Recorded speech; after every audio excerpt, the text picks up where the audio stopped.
12 dreams for the Red Queen under crown of stone. 8 voracious beasts born from 8 restless nights.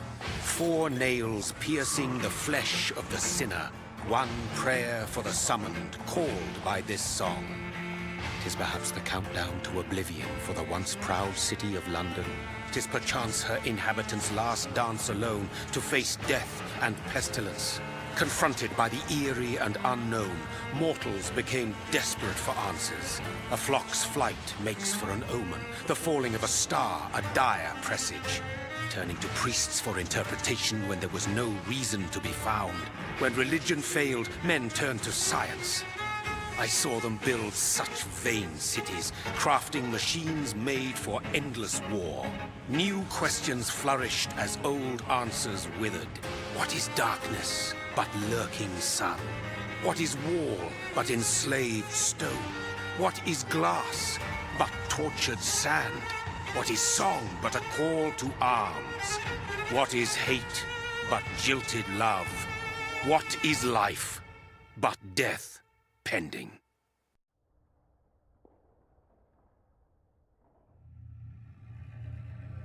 Death. Since the apple was plucked from the sacred tree, mortality was believed to be God's punishment. A righteous snare to keep mankind from ascending to the stars. They were all so wrong. Death is not a wicked thing, nor some holy retribution. A true punishment would be to never know its sweet kiss. Awaken from the harshness and be born once more.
So thirsty.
What have you done? Mary! Oh, no! Mary!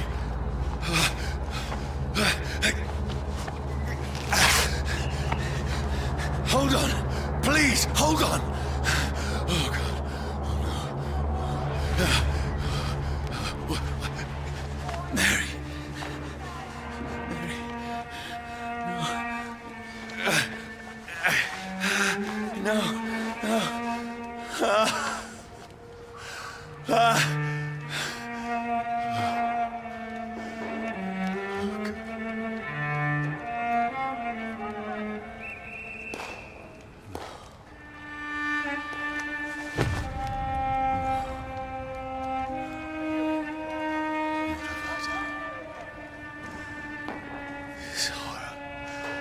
It's a nightmare.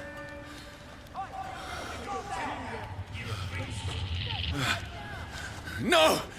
Please, a moment, let me explain!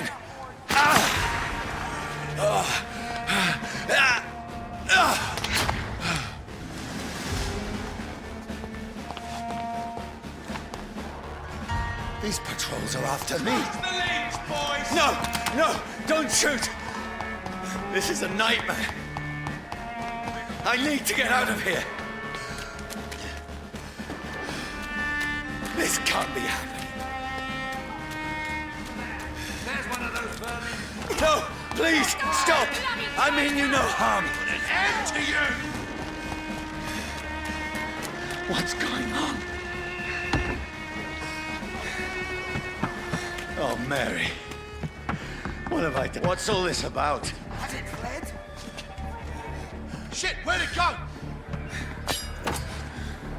Now, I can defend myself. Kill the thing! Who are you?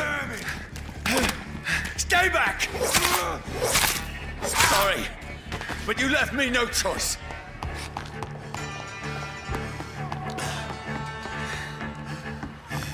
Who are you? Stupid beast! Down! Finish it! Sorry.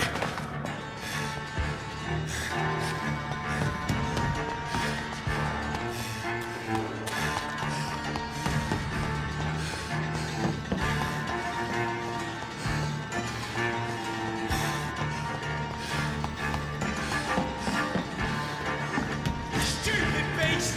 No, please, stop! Roast it alive!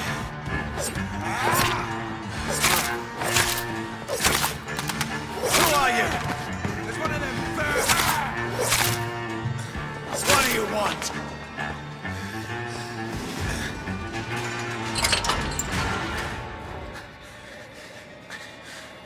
I mean you no harm. I need help. Die, you fucking leech!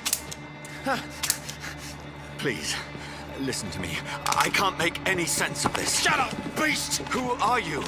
What is this all about? What in God's name? That'll do the rest of the job. Just leave me.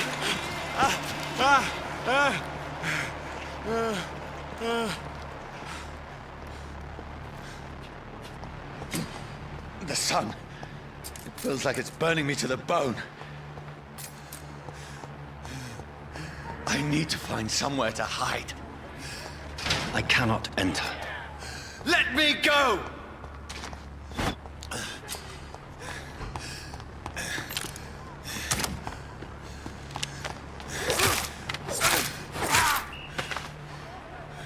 I need to find shelter.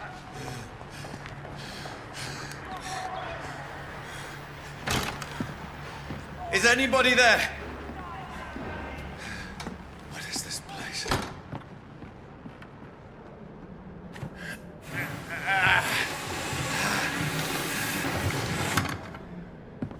The place seems abandoned. I should be safe enough here.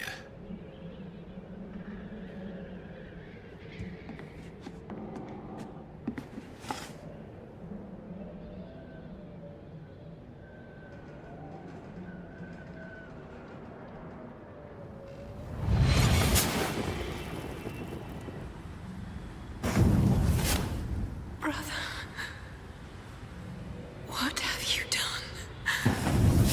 Mary! Mary! Mary, I'm sorry. Whoever did this to us, I will find them.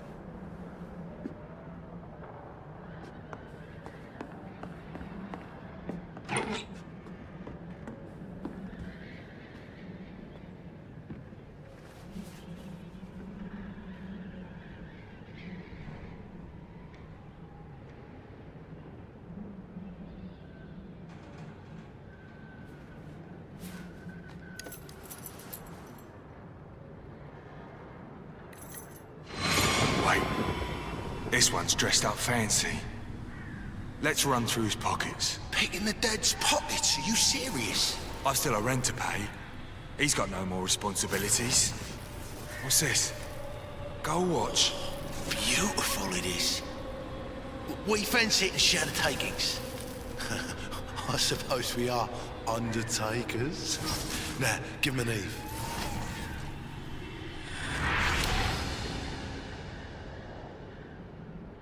That's impossible.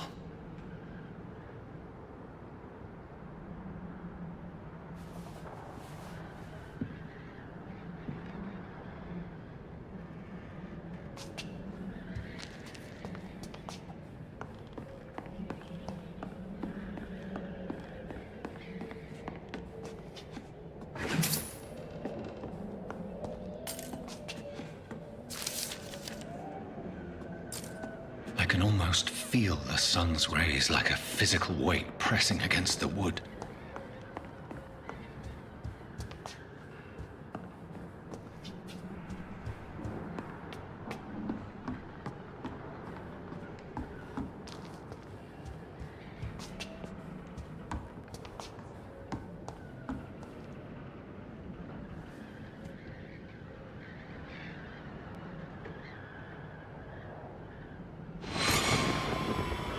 Dreams for the Red Queen that sleeps under crown of stone, that she might linger longer, her eyes as white as wool. Who goes there?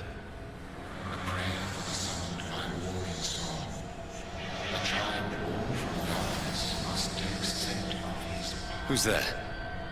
Are you referring to me?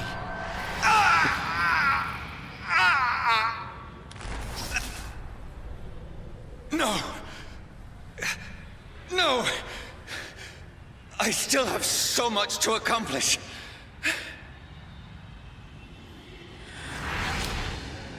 I still have so much left that needs doing.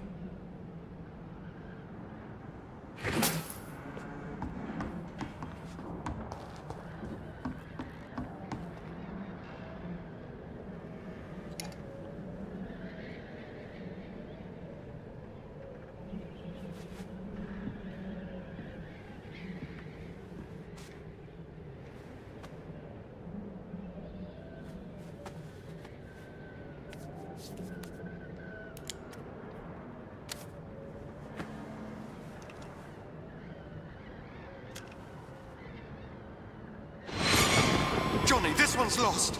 We need to leave. And now! No! There's time. I can save him. That's the enemy coming! The orders are to evacuate the hospital! Done. He'll live. And now what? We fight. Killing is a hell of a lot easier than healing.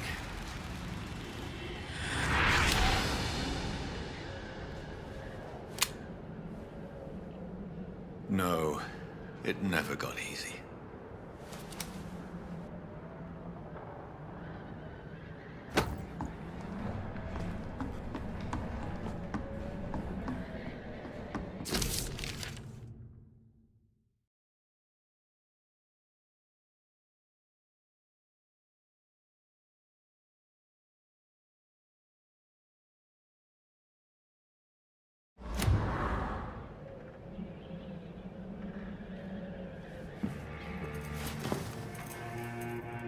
This makes no sense.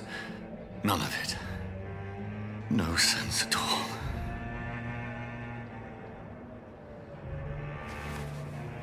It's a nightmare. That's it.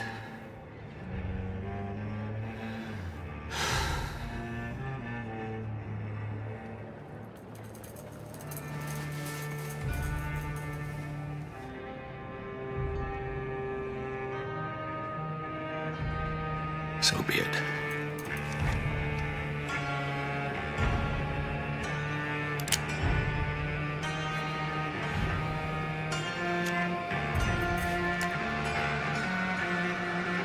Rational thinking only.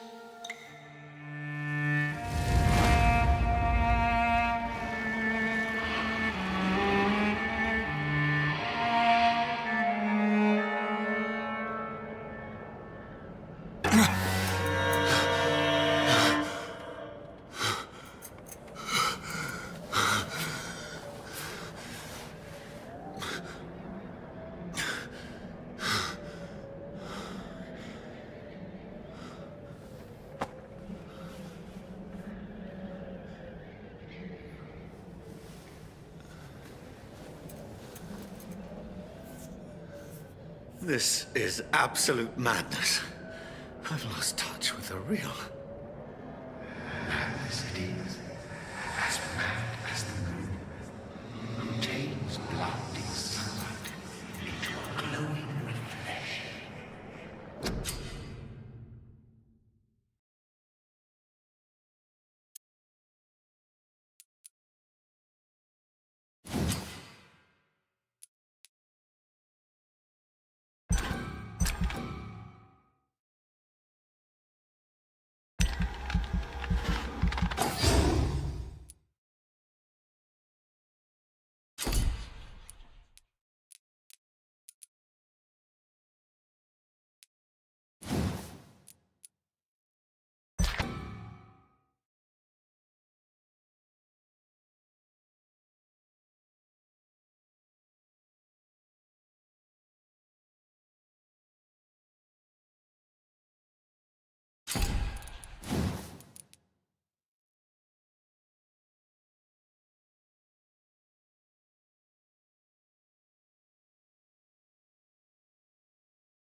Voice in my head.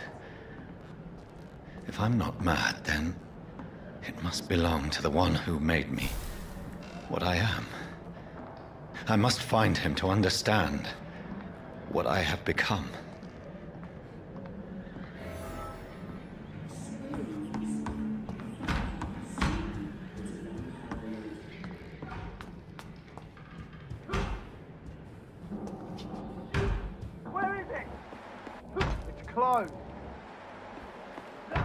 These people want me dead. I need to leave now.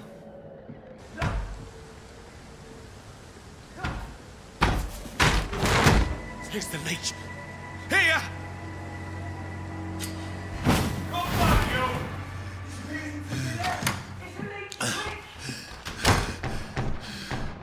My head's spinning.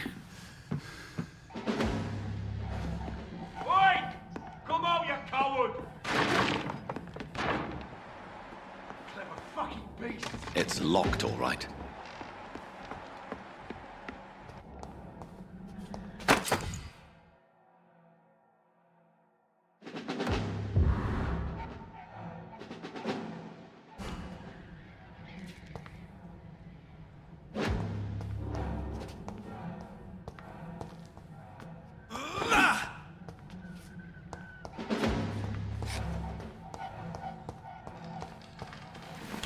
I'm still in Southwark. I must reach the West End. Go. Die, vermin!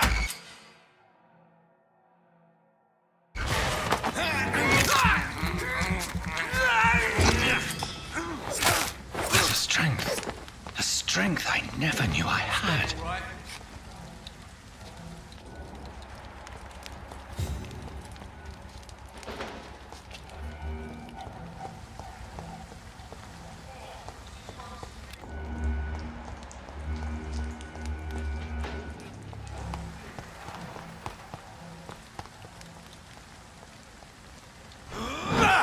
This shouldn't be possible.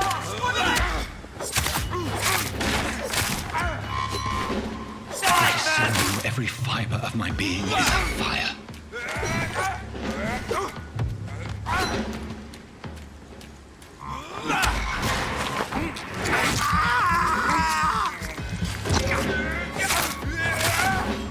I feel like a child learning the limits of my body.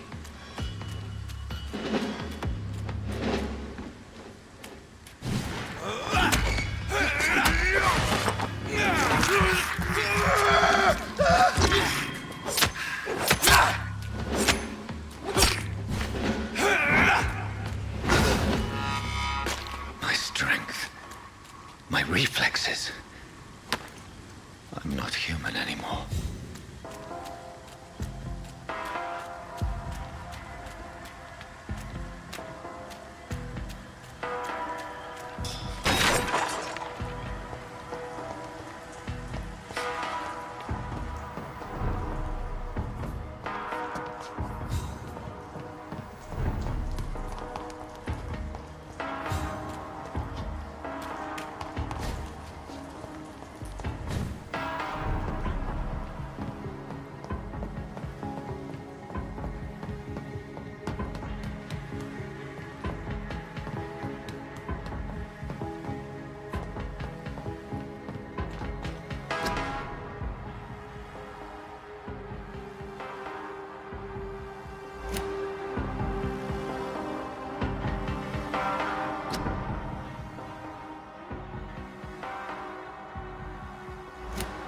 My poor sister.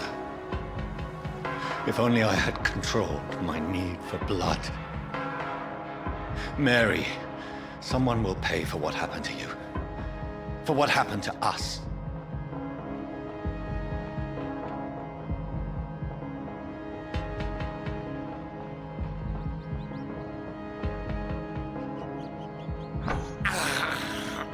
I can't believe I'm doing this.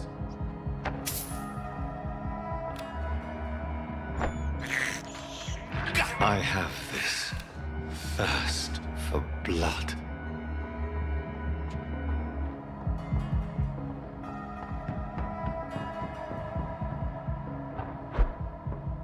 The dizziness from the jump. I can now control it.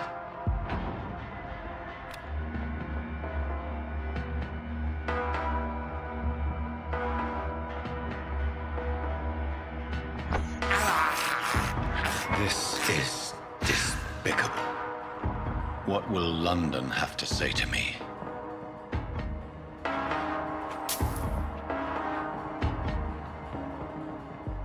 I've so many questions unanswered.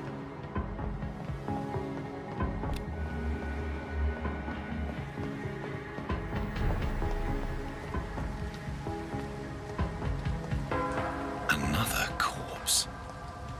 Have the very streets of London become a mausoleum?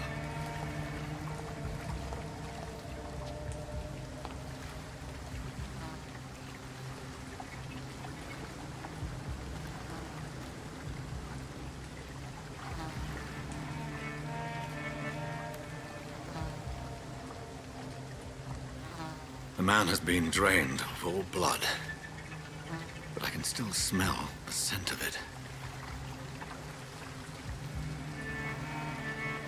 I follow the scent's trail. Perhaps it will lead me to my assailant. Fresh blood. The smell is so strong.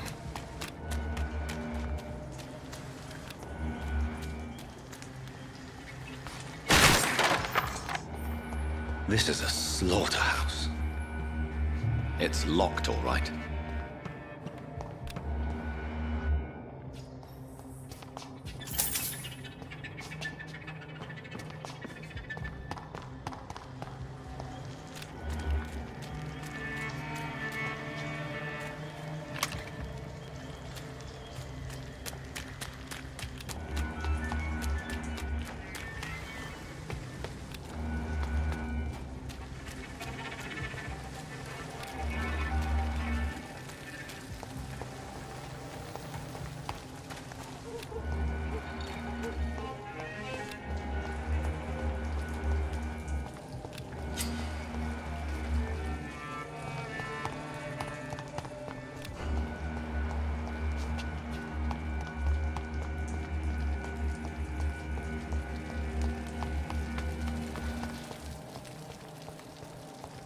At last, a little life.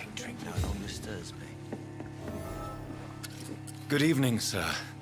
I wondered if I could ask for your help. Wow, you look like you need a drink. Yes. I apologize for my outfit.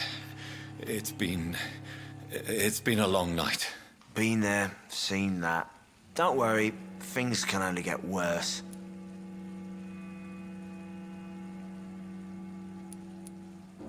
Has anybody entered the bar recently? Can't say. Sorry.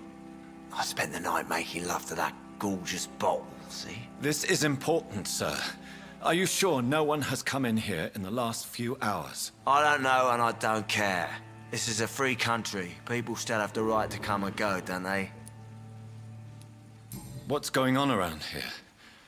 It's like everybody is hiding. You must be new here. Have you not heard about the murders? Everybody fears the return of the sewer dog. You make it sound like it's a fairy tale. People will always believe in monsters. It's easier than accepting their own darkness. We can all be monsters. Who is this sewer dog? It's a local bogeyman. Convenient answer for every crime that happened for decades. You murdered someone, blame the sewer dog, eh? I'll leave you to your bottle then.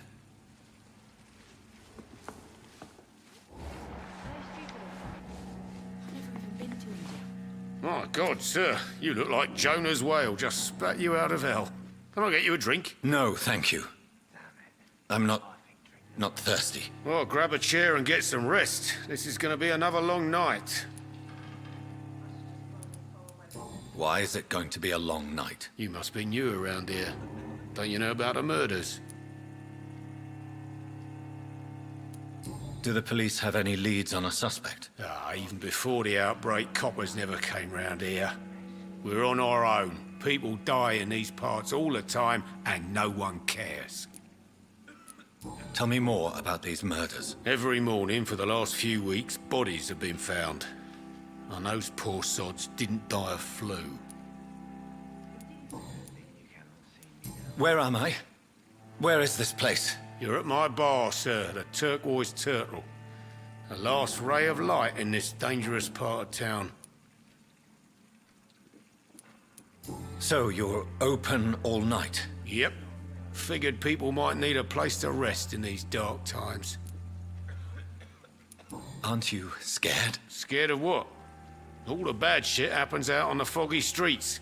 And I never go outside. I'm looking for someone who might have passed through here recently. Wondered if you might help. It's been quiet tonight. The only other person I've seen went straight up to his room. Thought it was kind of rude, actually. You mean he's still here? Well, yeah. He paid for the entire week. How long has he been here? He rented the room a few days ago and didn't say when he'd leave. Who is this man? What does he look like? Well, like a gentleman, I guess. Well-dressed, quite polite. A professor or something fancy like that. Always writing, reading notes. I need to meet this man. I have questions. Just climb the stairs and knock on the first door. I heard him open his window, so I guess he's still awake.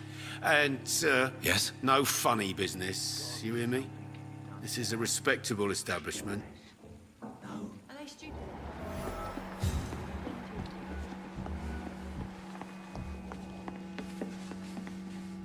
Hello, sir. Are you all right? Is there any way I can help you? I don't know. Maybe you could just talk to me. Maybe you prefer to speak with Tom, then. He's more agreeable talking to strangers. What's going on around here? Where is everyone? Too many dead, sir. First the epidemic, and now all these terrible murders. The murders. What can you say about them? Bodies found in the streets every morning.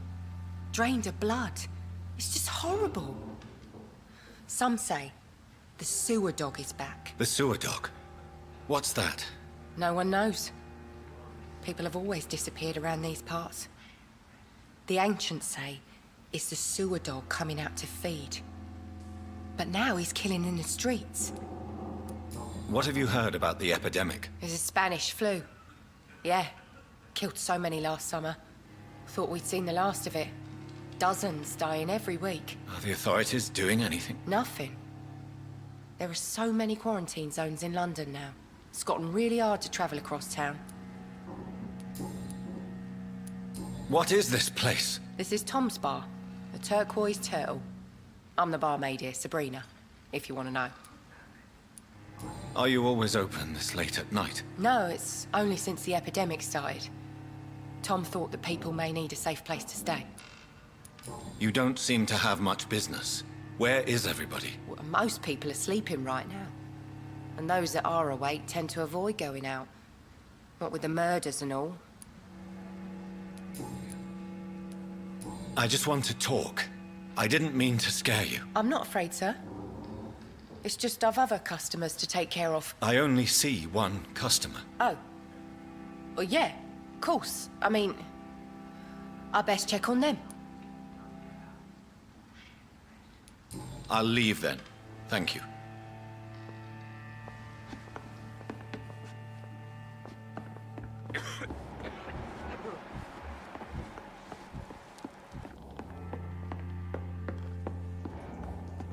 This is no place for you. Prewen has several patrols roaming the area. They do not pursue me. But they're looking for vampires, and they're most efficient. They'll not relent until the killer has been identified. I have a common objective, but I require... I think someone is eavesdropping. Are you certain? You might as well come in, whoever you are. Slowly, vampire. Who are you? I mean you no harm. Saith the vampire. Present yourself. I need a word.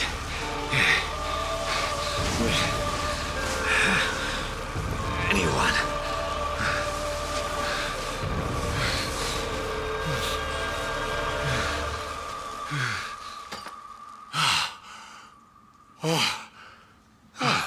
Well, that's something I can do for you.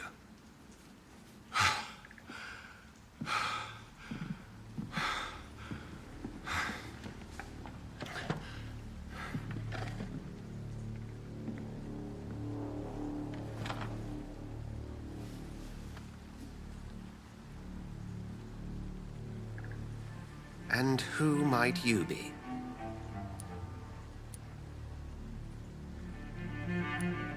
Tell me, who are you? First, tell me what you want. Then I may tell you. That's none of your concern. Sir, you have entered my room in the middle of the night, pale as a corpse and shaking like a tree. So please, indulge me. Someone is molesting people. In fact, killing them, biting them.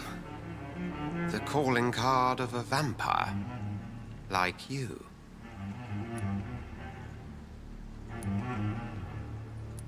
I've been hunted down in the streets and attacked. I'm a victim here too. I believe you. Then if you are not a vampire, who or what are you? Dr. Edgar Swansea of the Brotherhood of St. Paul. I'm performing an independent investigation here in an attempt to understand precisely what is going on. What have you uncovered concerning the murders? It started a few nights ago. Rumors of violent murders. The docs have always been, shall we say, somewhat unsavory. But this is different. How different? A vampire is at work here. Famished. Reckless. It must be brought to ground, and quickly. I heard another voice, that of a woman. Who were you talking to? Ridiculous. I've no idea what you're talking about. Something tells me not to trust you. Then the feeling is mutual. And what exactly is this Brotherhood? Sir, if the name is not familiar to you, then we shall discuss it another time. Then help me find the culprit. I may. If you'll first tell me why you opened this door. I followed a trail. The scent of blood from a recent victim. It led me here. You thought I was your aggressor. That explains a great deal. We are both chasing the same shadow.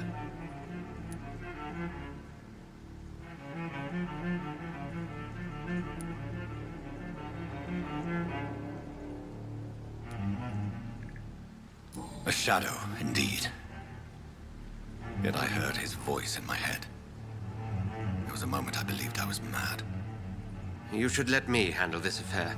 You've no idea what you're up against. No. I will find the monster. He is mine.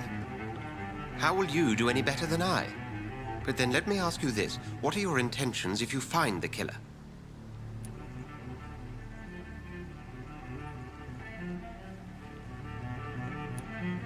I'll end him. Then I can only wish you good hunting. And pray we shall meet again.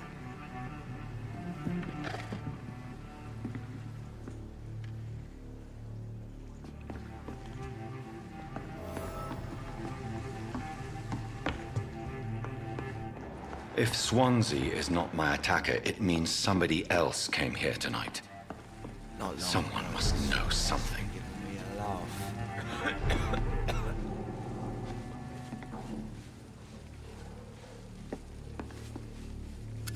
Hello, sir.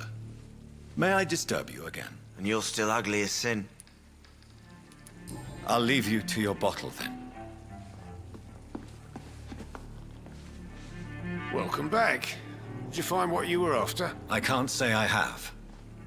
Are you sure no one else came into your bar before I arrived? Hey, I told you, you were the only other stranger I've had. I think you're hiding something from me. I hide many things from many people, sir. That's what my job's about. Goodbye, Mr. Watts.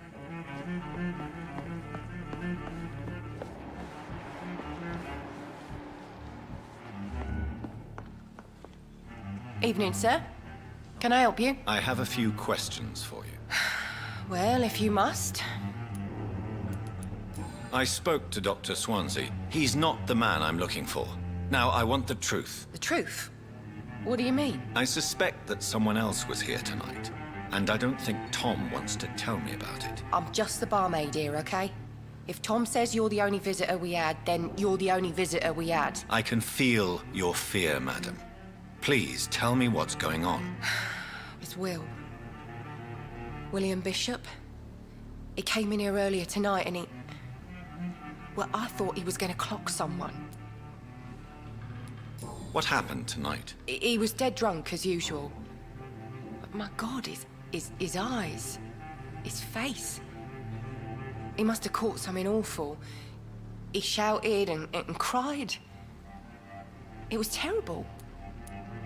Why are you so afraid? I mean, his skin, his hands. I scrubbed every glass and every chair that he touched. God, I hope it's not contagious.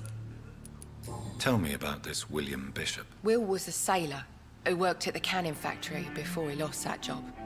A nice bloke, really. He's never been violent. Until tonight. Why keep it a secret? Why not tell me about it? Tom's nothing if not loyal. After Will lost his job, he offered him one ear. They used to be good mates. But recently, well... Will started to get very aggressive. I see. Thank you for your candor. I'll be sure to talk to Tom.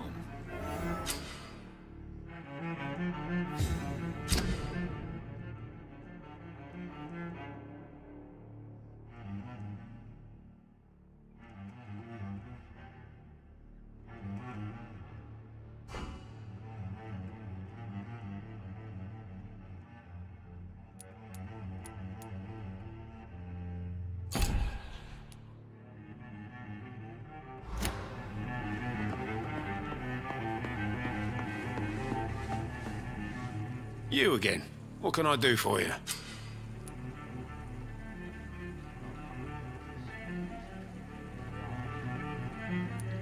Tom, talk to me about the visit from your old friend, William. Yes, Will came by tonight, but he's not my friend anymore. Why lie to me if he is not your friend? I didn't lie. I said you were my only unannounced customer, and that's the truth. Who is he? William. Just an old sailor who loves his gin too much. He worked for years at the canning factory before it closed. Is he dangerous? Yeah. Like many drunks, he's all bark and no bite. He could barely stand up most of the time. How was he tonight? Was he different? Sicker than usual, perhaps. He whined and mumbled about how mean people were to him and how he'd like to talk to me outside, and then he left when I refused. I need to find him. It's a matter of urgency. Do you know where he is? You could try his boat. It's up by the North Pier. He sleeps there when he's too drunk to get home. Please describe him to me. What'd you expect? He's a tall, sick bastard with a bad rash and torn old clothes. William used to be strong. Now he's a mess. Thank you, Tom. If you see him, tell him I don't want him back here unless he cleans up his act, okay?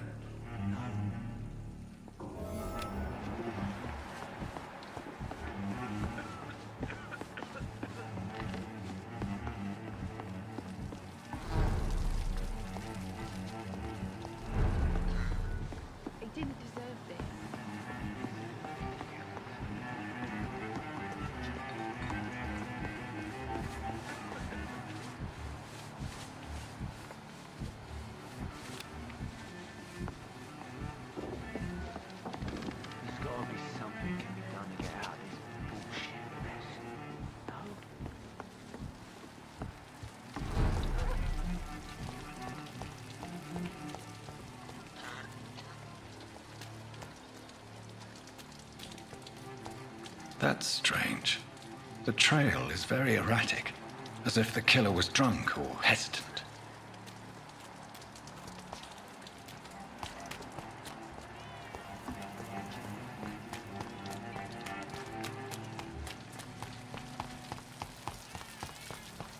I will get to the bottom of this intrigue.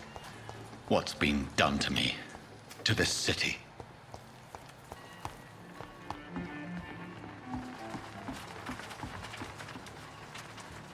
The body is still warm. This man has just been drained of blood. This man was armed. He tried to defend himself. What's this?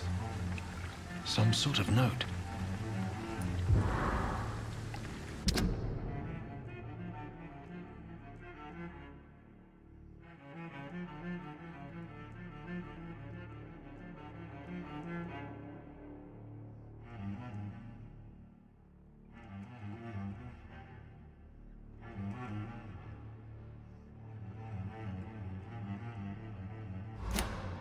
These men, they're a company of professional vampire hunters. This corpse has been dried of its blood, just like the previous victim. Blood and empty gin bottles. This Bishop fellow is something of a heavy drinker. There are blood splats on the other side of the canal. I must reach that barge.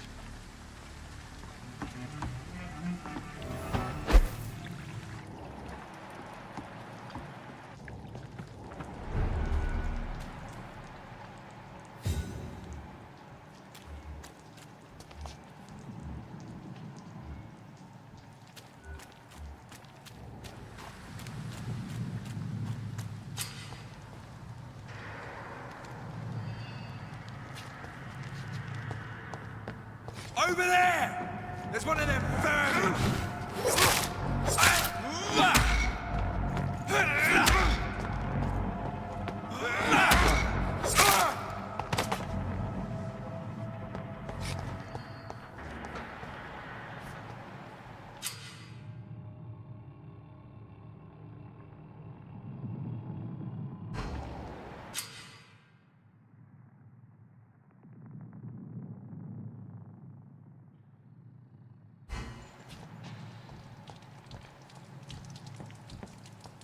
Steady, boys! We've got one of them here!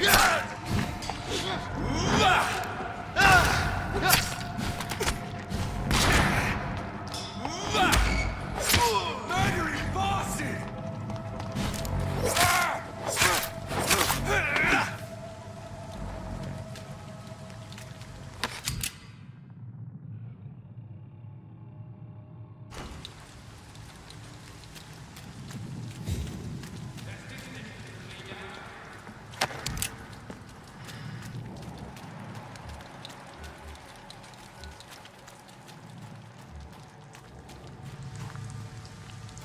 I like their screams when you burn them alive. Are you dead?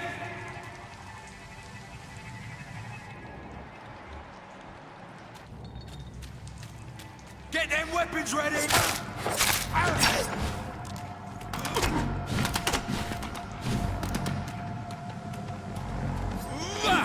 at it! Gone up like kindling!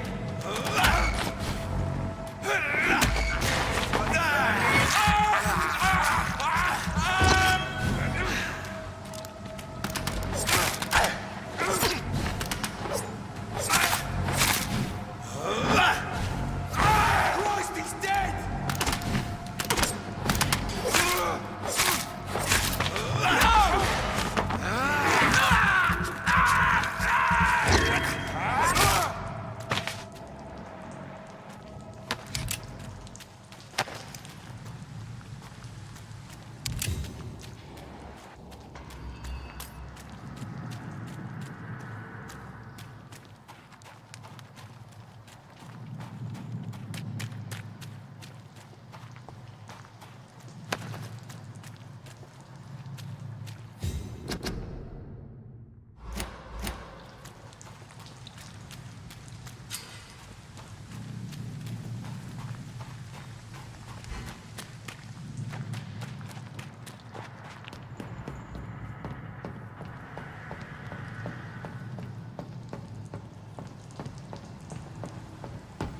Over there!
Fresh blood. The whole building reeks of it. The scent is so strong it makes me dizzy.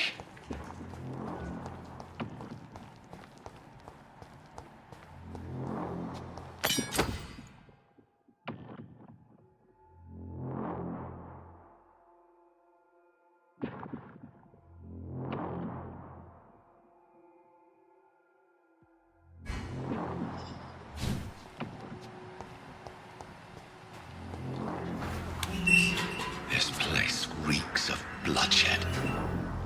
Drink outside tonight already, and it did not quench my thirst. I must have more. Oh, dear God, not again. William, please stop. Just a sip, I promise. You're my dearest friend. You're my last and dearest friend. This creature is bedeviled. I can't feel I must it. put it down.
William was an honorable man. I could have saved him. Mr. Hampton, are you in there? I knew him well, another lost soul, a kindred spirit. Sir, listen to the sound of my voice. I'm a doctor. You're suffering from shock. I must return to my flock. They'll stray without me.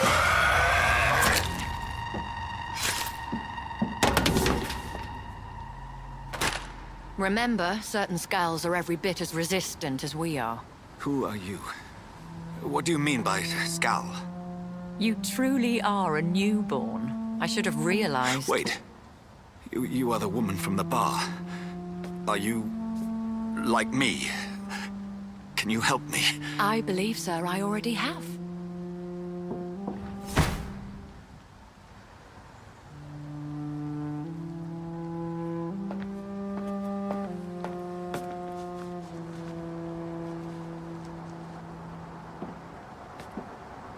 By George and the Saints, you've solved the mystery of these terrible murders. Patience, good fellows, I've come to offer help. Just give me a moment to secure my boat. We can leave this awful place. William was not the evil man they claimed. He was just taken by the thirst. He needed his drink. This man requires medical attention. We'll see he gets to the nearest hospital. No, please, I must tend to my fold. My flock needs me. There, sir. Go with the good Dr. Swansea. He's resourceful, and I'm sure he'll take good care of you. You'd best come as well. The sun is soon to rise, and you'll need a place to rest. I just need a moment. If I can learn something about what has happened to William, I'll be a step closer to understanding what happened to me.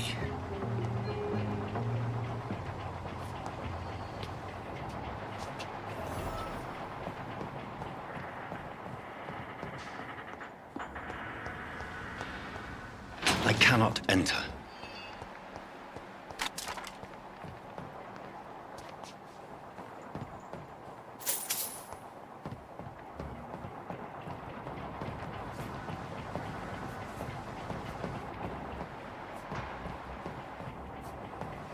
This poor creature can't be my maker. Could it be some subspecies of vampire? I must find a place to analyze the blood.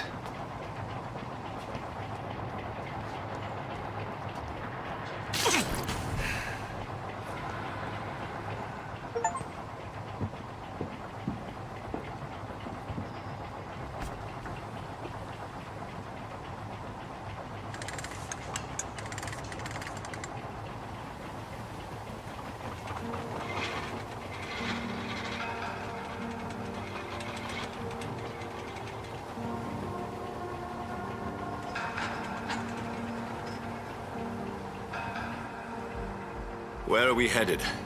We're on our way to the Pembroke Hospital. It's just across the canal. They'll have a bed for poor Mr. Hampton. William was...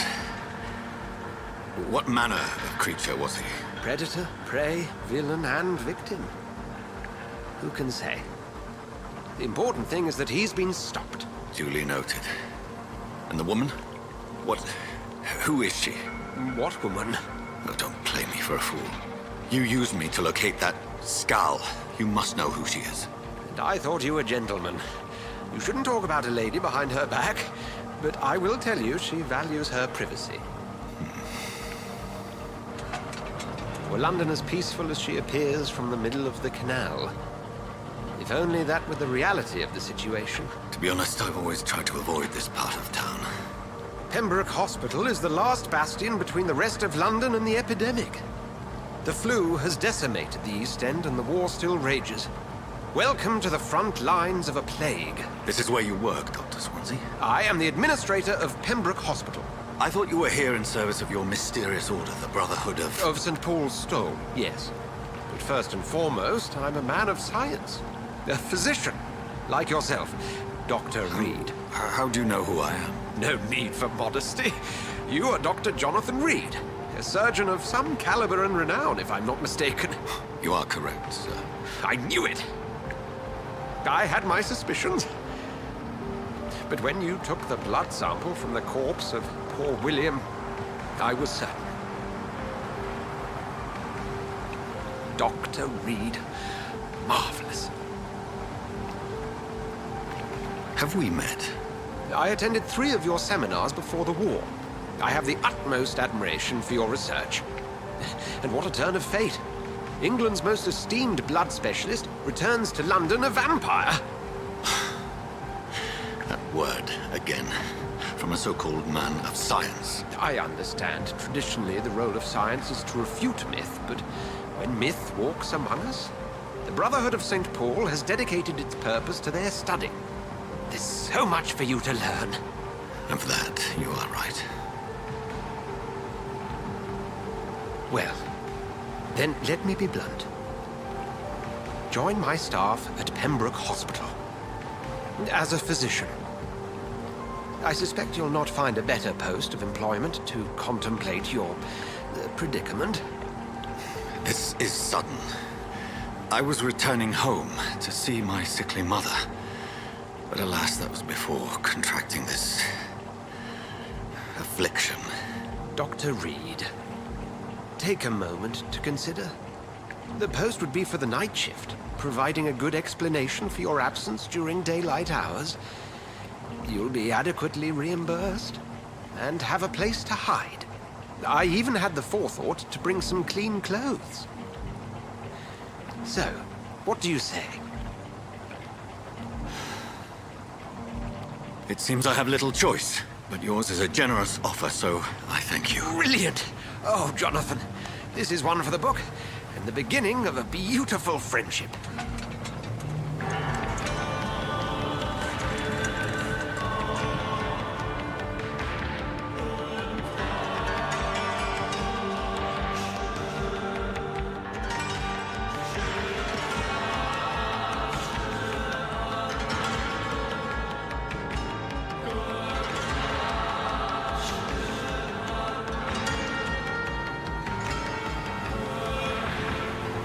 Dr. Swansea, thank goodness. I was beginning to be concerned.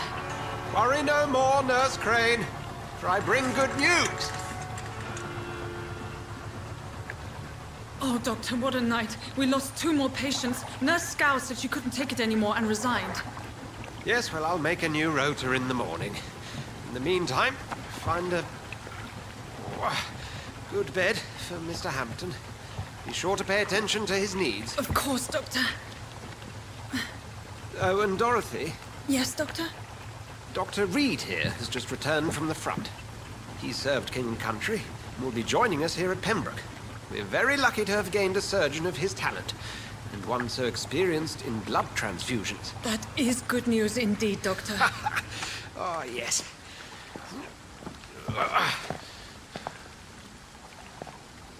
Here at Pembroke, it's not what we have, but what we haven't.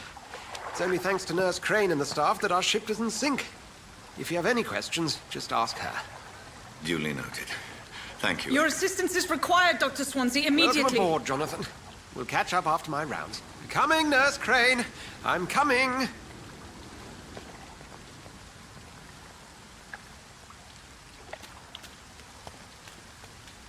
I'm sorry, Jonathan. Mr. Hampton needs me right now. Come on, you bastard! You can do better than that. Now, it's my turn.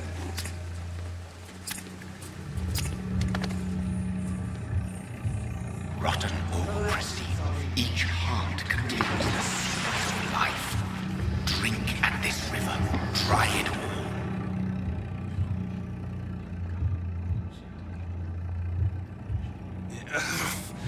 Oh, come on, you bastard! I won't bite. Sir, please. You've lost too much blood.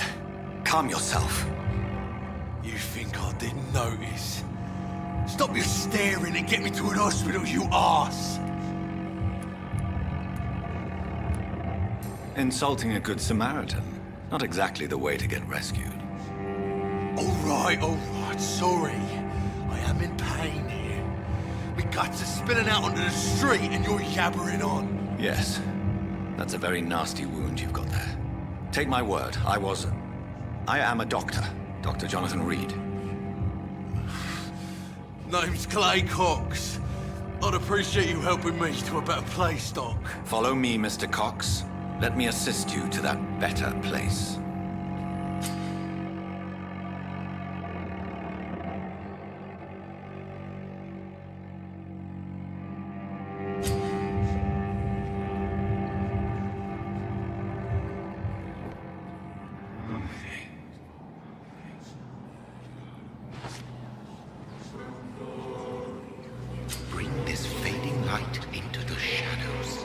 dance with him the dance of life and death.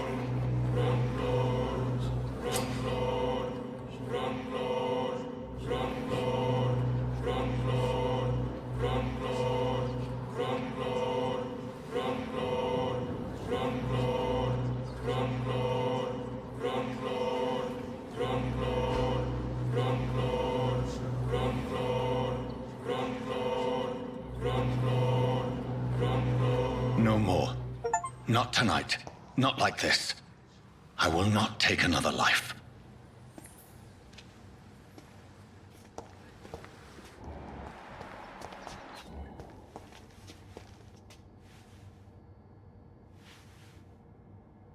Did I black out?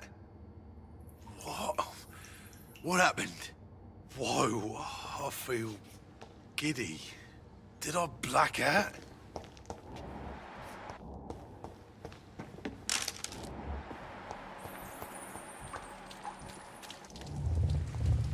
It is wise for the huntsman to sometimes let his prey go, but no famished hunter can run for long.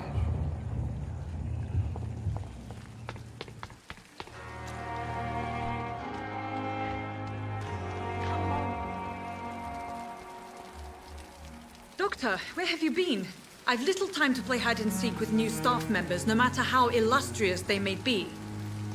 I found a wounded man by the docks. He answers to the name of Clay Cox. He requires urgent medical attention. Already making the rounds? That's the Pembroke spirit. I'll ask our porter, Milton, to bring him back immediately. Thank you, nurse. What can I do for you? Dr. Swansea insisted we provide you a quiet office. You'll find it on the second floor with your name on the door. Thank you. Nurse Crane, isn't it? Yes, Dorothy Crane. Welcome to Pembroke Hospital, Dr. Reed. Your office has been prepared. I would like to ask a few questions first. And Mr. Hampton, the patient we brought in, how does he fare? I gave him a sedative to help him sleep. Poor thing was in quite a state of shock. What kind of man is Dr. Swansea? Well, you accepted the job from him. I thought you would have known about your employer. Apologies, I've only just met him the once. This is sudden. I've only just returned to England. Dr. Swansea is a brilliant surgeon and the most compassionate physician. It's right to assume Dr. Swansea knows far more about me than I do about him. You'll get to know him soon enough, and better than me. The administrator has better things to do than mix with us. If you could point me in the direction of my room again, nurse. Second floor of the hospital, left after the stairs. It's the last vacant office at the end of the corridor. Thank you, Nurse Crane.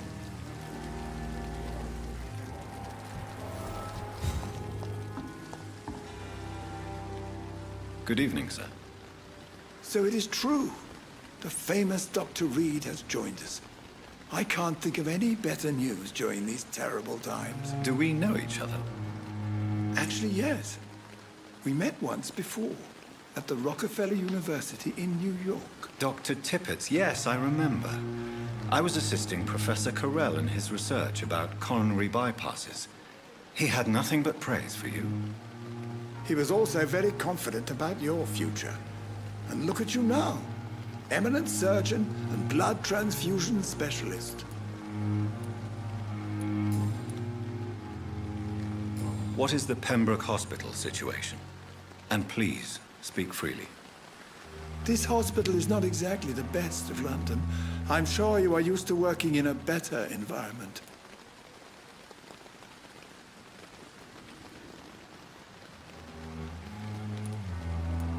I can't say I'm thrilled to be working here, but to be honest, I didn't have much of a choice.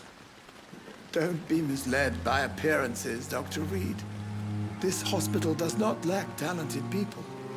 It just lacks hope. What can you tell me about the staff in the hospital? Some are really good, and others are not so good. But during this troubled period, there is no time for slander. I prefer to focus on the positive character traits. Tell me more about cherished people, then. Nurse Brannigan is a pearl. She is the most helpful and dedicated nurse I've ever worked with. A clever and cheerful woman. You really seem to admire her skills. I'll go even further. If she was a man, she would be a damn fine practitioner. Any opinion about the management? I don't always agree with Dr. Swansea's reserve, but I must admit he does all he can to keep this facility running during this crisis. Ah, yes, the burden of command. I was fed up with this concept while serving as a medical officer. Don't get me wrong. Swansea's a good administrator. I just wish he would get out of his office now and again.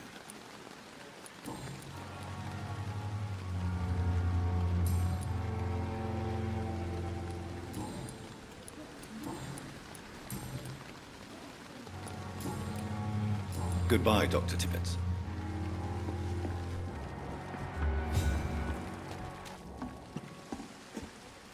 Good evening, nurse.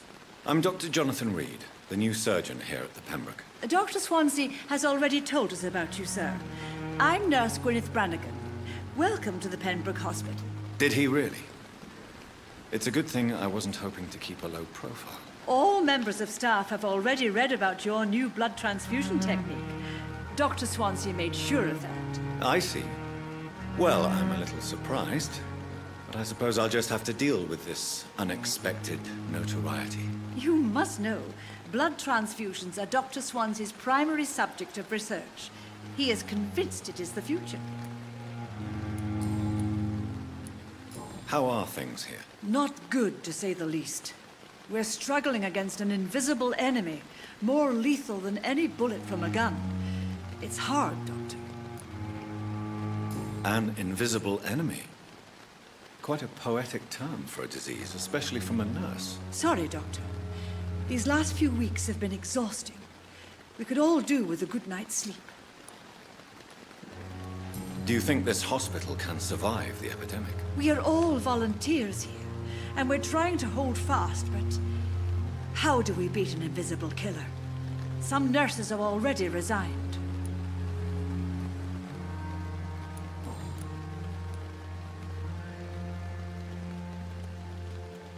Do you require medical assistance, nurse? Thank you for your concern, but I'm fine. Why does Dr. Tippett's claim you're the main reason he keeps working, despite his fatigue? If it wasn't for him, I probably would have left the Pembroke years ago.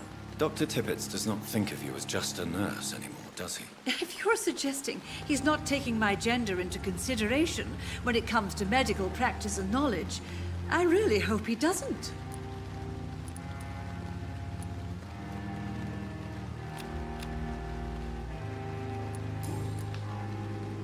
Goodbye, nurse. Call me if you need assistance.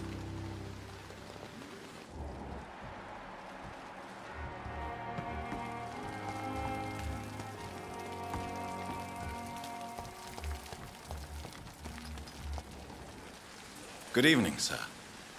I'm Dr. Jonathan Reed. I'm new here. I've already heard about you, Dr. Reed. I'm Milton Hooks, the ambulance driver for this shithole of a hospital. That's quite a blunt introduction, Mr. Hooks. You can call me Milton. I like to speak my mind, Dr. Reed. Perk of the job. Don't judge me, and I won't judge you. I'm not sure I understand what you're talking about. Well, I'm no doctor, but I'm pretty sure a gun can't be used as a surgical instrument. You have a keen eye. I learned to shoot during the war, and have carried one ever since. Old habits die hard. No need to explain, Dr. Reed. And if you ever need a better gun, remember, I may have something for you. How is the situation around here? You want to hear the situation is all right? It's fucking awful. We lack everything, and it's getting worse every day. Are you really smuggling weapons through the hospital? And why not? I've already been attacked by patients, you know.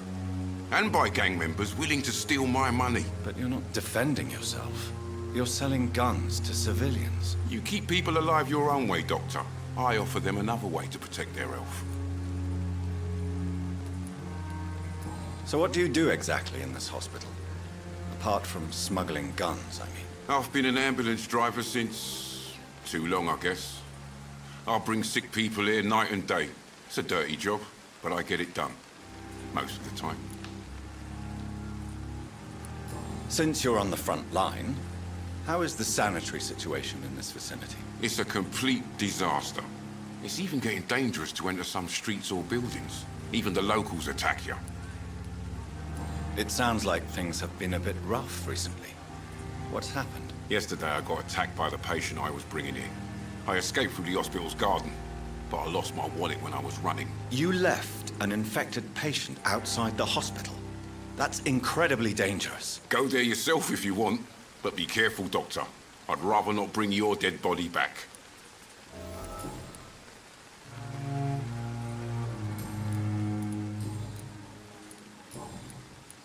I'd like to see your goods. Wise choice, Dr. Reed. A reliable gun is what everybody needs these days.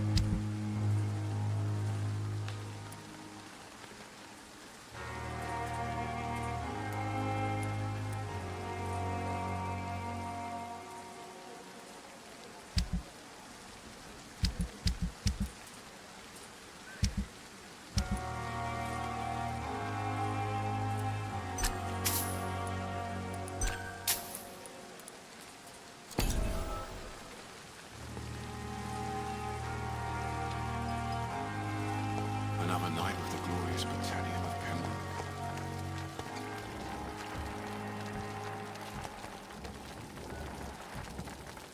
The patients are not fools. We are overwhelmed. Horrifying epidemic.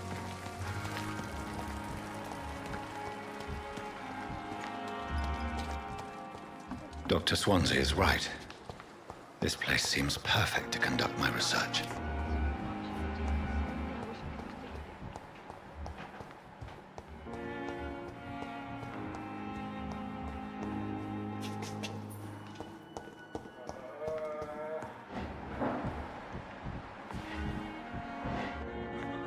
Good evening, sir.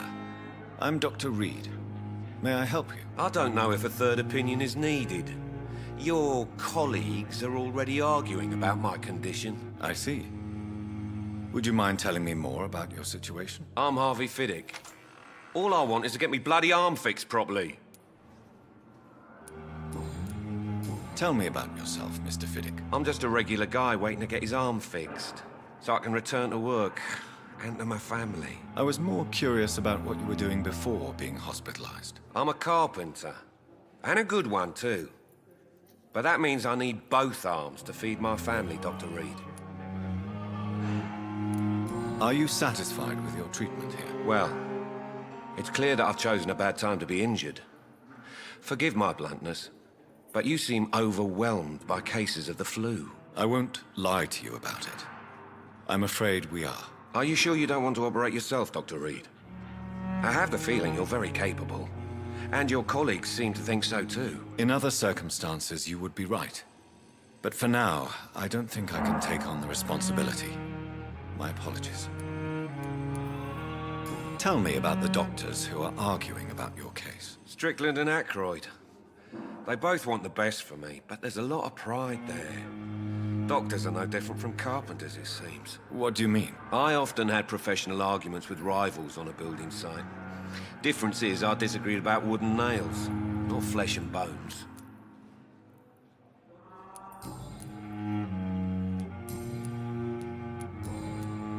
Goodbye for now, Mr. Fiddick. I'll see you later. You always knew the words to calm the children. As for me, what a bloody... Good evening, Doctor. I believe we're going to be working together. Dr. Reed. Dr. Swansea informed us of your arrival, but I could not dare to believe we'd have such good fortune. Such an honor, sir. Thank you. And you are? I am Thoreau Strickland, Dr. Thoreau Strickland. I'm a great admirer of your work, Dr. Reed. Please, could you tell me something about yourself? I'm a great admirer of your work concerning blood transfusion, Dr. Reed. I run my own experiments. I'm convinced it's the future. What made you choose to be a doctor? I'm not ashamed to admit you and your work have inspired me. I am honored to have the opportunity to work by your side. It's always a pleasure to share scientific and medical knowledge with someone eager to learn. I'll be glad to help you if I can. This epidemic may be the century's most terrible disaster, but I'm convinced that we, as doctors, are the only ones able to defeat it. I based my technique on my mentor's research. He helped me perfect my method. What is yours? I'd rather not talk about it. For now, it's just theories and first approach. My process is purely experimental and unsuccessful. As long as you're cautious and methodical, you may remain empty-handed, but you won't fail. You're not the first one to warn me, but I am convinced knowledge is the main weapon against the ravages of this epidemic. What can you tell me about the Pembroke? Well, it has always been an honor to work with Dr. Swansea. But with your arrival, I can't think of a better opportunity to learn about blood transfusion. You seem quite optimistic. It's a rare and precious attitude in these difficult times. I'm convinced that this epidemic is a test of endurance and dedication for us men of science. Questions remain about our capacity to resolve the situation. True. Last summer, during the first wave of the epidemic, I used to joke with Milton about the extra work. We're not smiling now.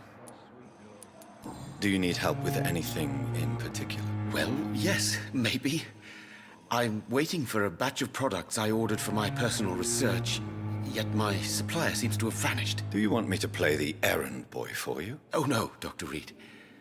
But if you went personally to his shop, what with your reputation and all, he wouldn't dare to refuse the products I need. I see. Well, give me the address, for I may pass by if I have time.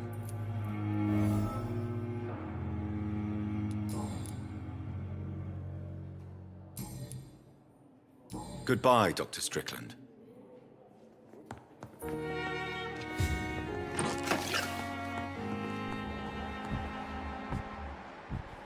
How long must I wait, damn it? Blaming me will not further your... Good evening, sir.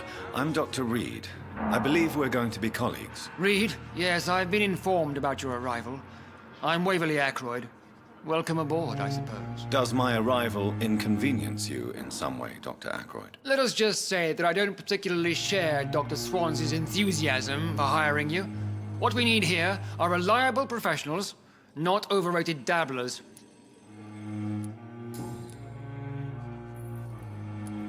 If you have a problem with me, Dr. Ackroyd, please feel free to tell me. Dr. Swansea has imposed your presence on this hospital without asking anyone's advice. The benefit of his position. But I don't agree with it. I know we've never met before, but I believe this hospital could use all the help it can get. You will agree with that, I'm sure. Oh, but I have heard about you, Dr. Reed. Of course, you can't say the same about me, since I have not wasted my time courting the press. There is no need for such animosity between us. Don't you think the epidemic is already enough to deal with? That is one point we could agree on. And that is precisely why I want to be sure that you will be of help to this hospital, instead of a burden.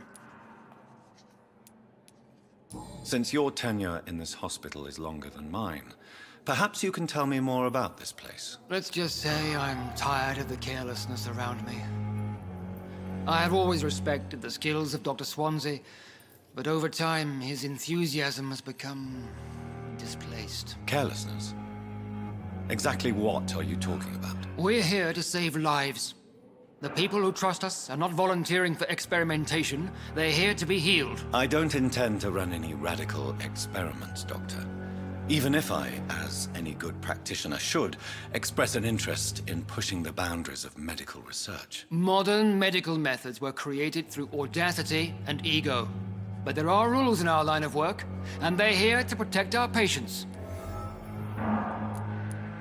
Tell me, Waverly, what do you think of Dr. Strickland's enthusiasm for his experimental research? Strickland is playing with his patients' lives for pride and glory. Now that, sir, is unethical. Are you thinking about something in particular? Harvey Fiddick needs delicate surgery. I believe we should stick to the usual procedure.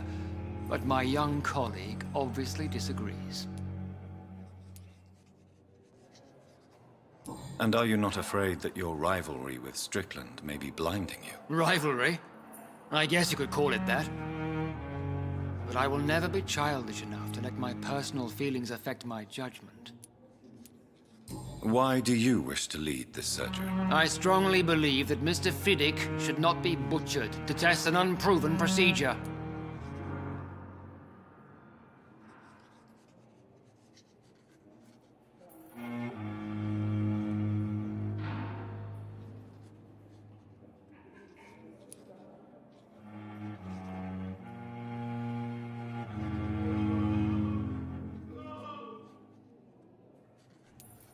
Other people may say that's too conservative a point of view. Conservative? And what are you going to say to Mr. Fiddick if he loses his arm because of the operation? Because that's what's going to happen if the surgery is a failure.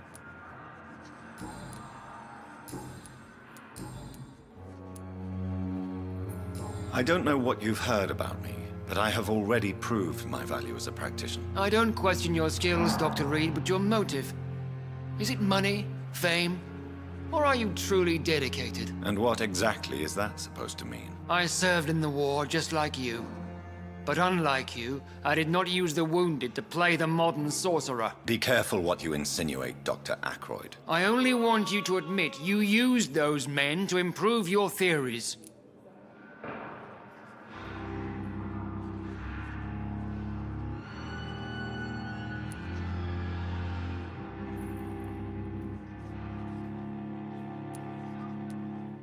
Knowledge has always been and will remain our main weapon, and it has always come at a price. And personal initiative. It is not a question of initiative, it is a question of integrity. These men and women have put their faith in us, Dr. Reed. It seems you have bad memories of your military service. I refuse to see this industrial slaughter as scientific progress. War only reveals the worst in men. We can at least agree on something, Dr. Ackroyd. Thank you for your time. We'll talk later.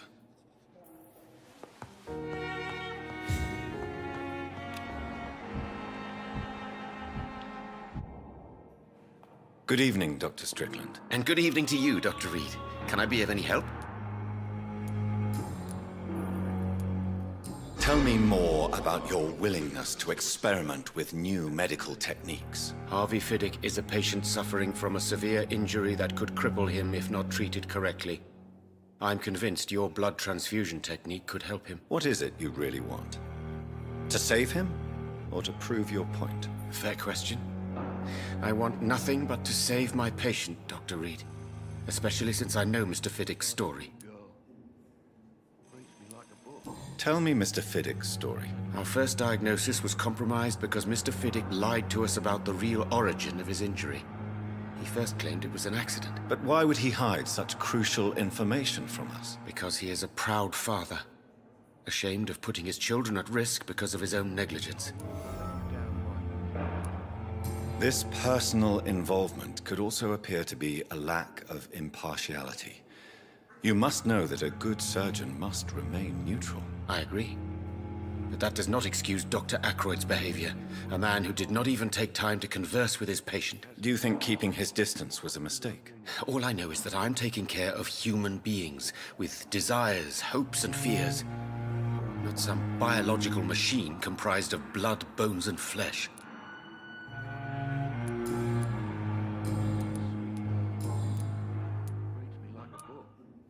What do you think of Dr. Ackroyd's aversion to modern medical methods? It's a shame he's so narrow-minded.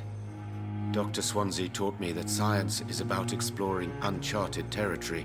I'm convinced that's true. With the influenza and all that's going on, you should put your differences aside, don't you think?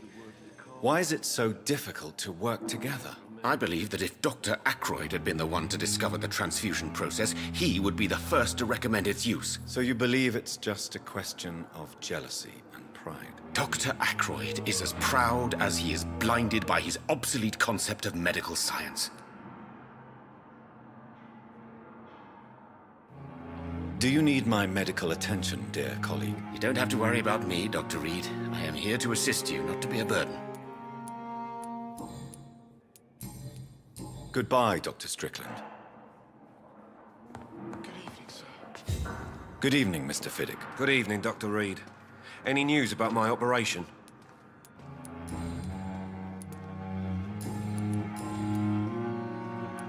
Tell me about your injury, Harvey. Why do you feel so guilty about it? My wife died because of me. And now I may lose everything because I've been careless enough to hurt myself. What an arsehole.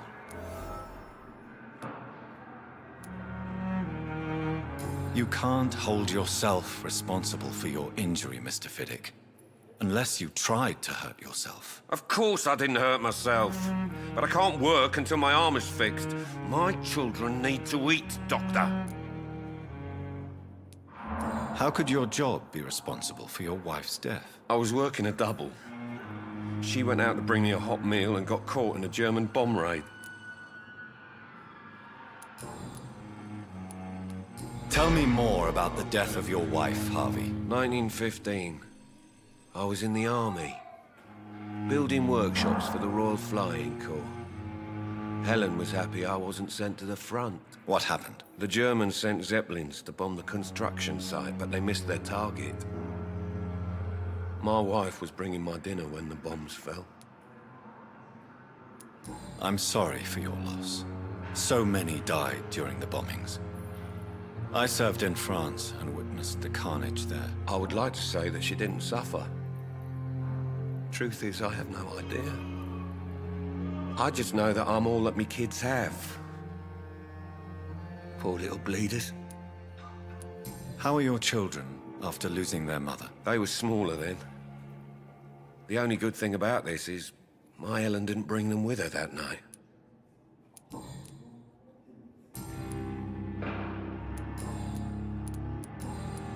Goodbye for now, Mr. Fiddick. I'll see you later. Sweet girl. Reads me like a book.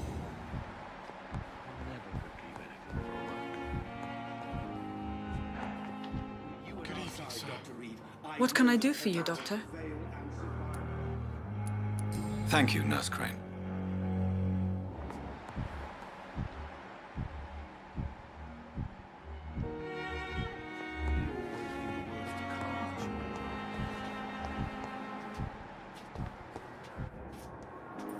Good evening, Dr. Strickland. And good evening to you, Dr. Reed.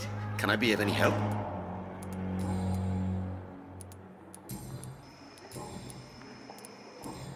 Goodbye, Dr. Strickland.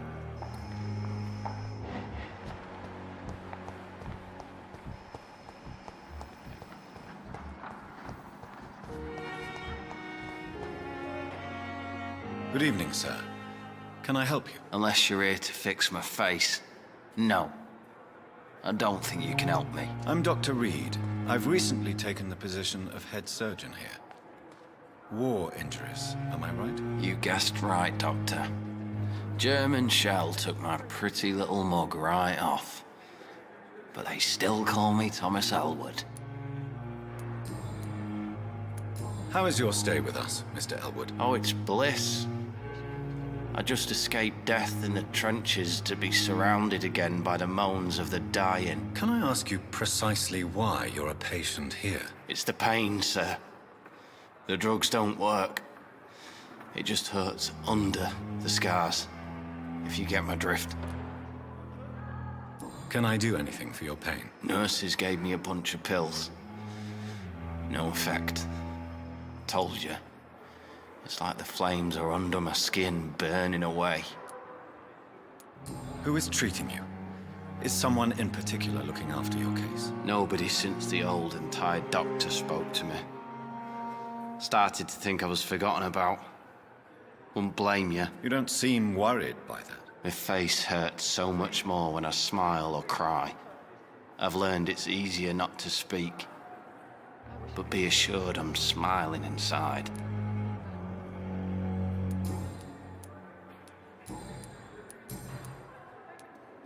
Where were you stationed, sir? Did you serve for long? I really don't want to talk about all this shit. No offense. I was pushing too much. I served in France myself. I just wanted to know what happened to you. You were an officer, weren't you? Then I doubt we fought the same war, sir. No offense. Goodbye for now, Mr. Elwood.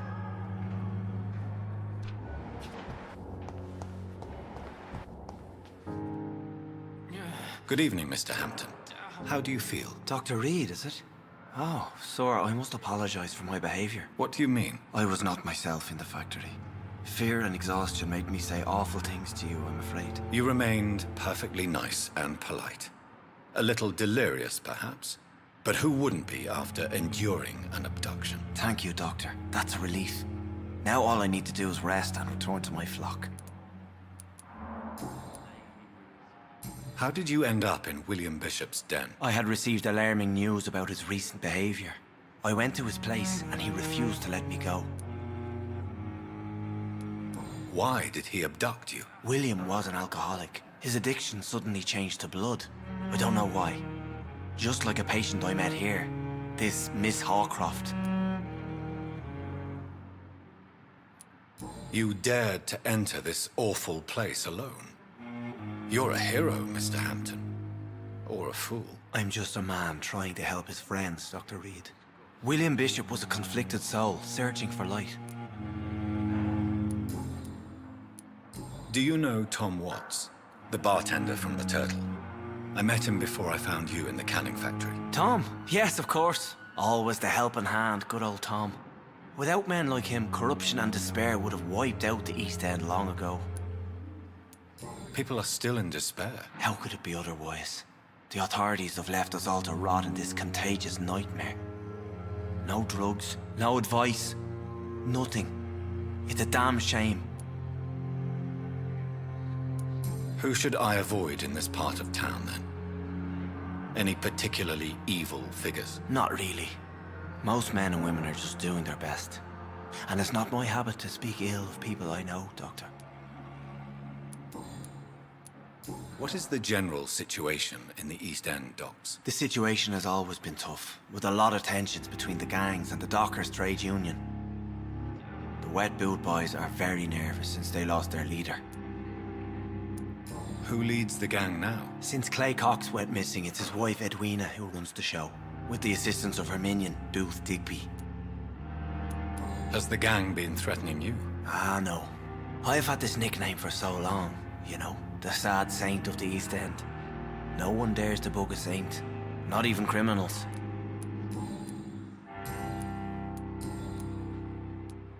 What do you do for a living, Mr. Hampton? I can't help but notice the cross around your neck. I manage a night asylum for the poor and homeless of the docks.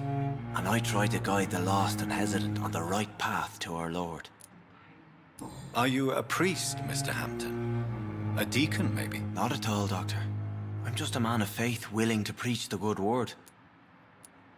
Why didn't you use your cross against William Bishop? To repel him somehow? That's a very strange question, Doctor. A cross is no magical token, if that's what you were trying to say. Not mine, anyway. Have you made friends since you arrived? Not really, but I recognize Miss Harriet Jones. I knew her when she lived by the docks. That poor woman had such a miserable life. You never came to see her here at Pembroke? Receiving visits when sick can be an important part of the healing process, you know. We're not just bodies. You're preaching to the converted now, Doctor. To be truly honest, I thought she was dead. She left the docks many months ago.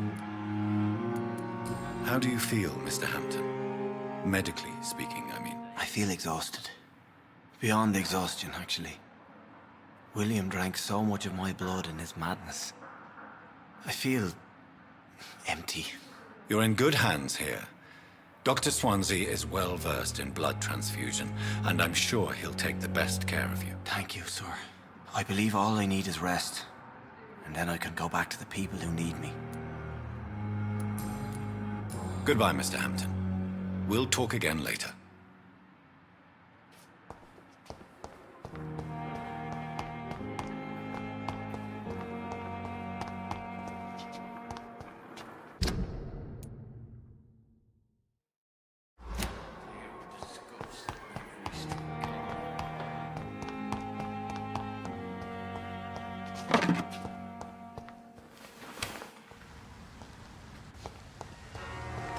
It's locked.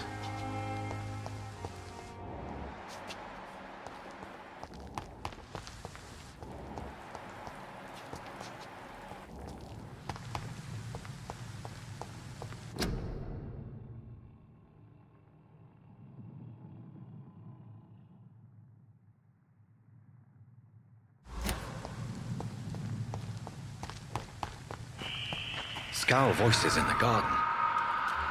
I should investigate. If they were to find somebody.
It's locked.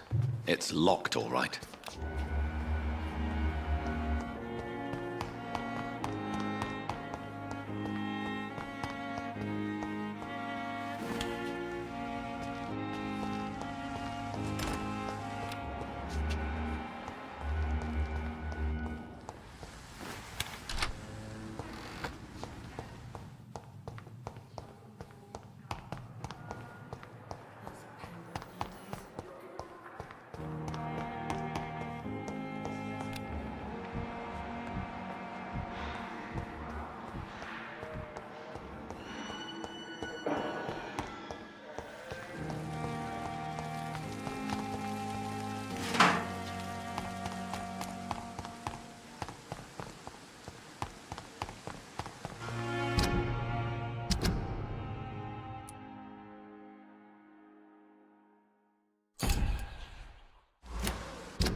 Good evening. I'm Dr. Reed. Can I help at all? No. Really? Why are you here, then? I don't want to talk. My throat hurts too much. I suppose that this pain is the reason you're here. Is someone taking care of you? Yes. And no. Could you at least tell me your name, sir? Mortimer. Mortimer Goswick. How painful is your throat, Mr. Goswick? So painful I'd rather not talk at all, Doctor. I'm sure you realize a doctor and his patient have to communicate, sir. Would it help if I gave you some paper and a pen? Not really. I see. Then maybe it's not just your throat that hurts, Mr. Goswick. Perhaps your sore throat is just the consequence of something more hurtful. Yes, maybe. But I don't want to talk or even write about it now.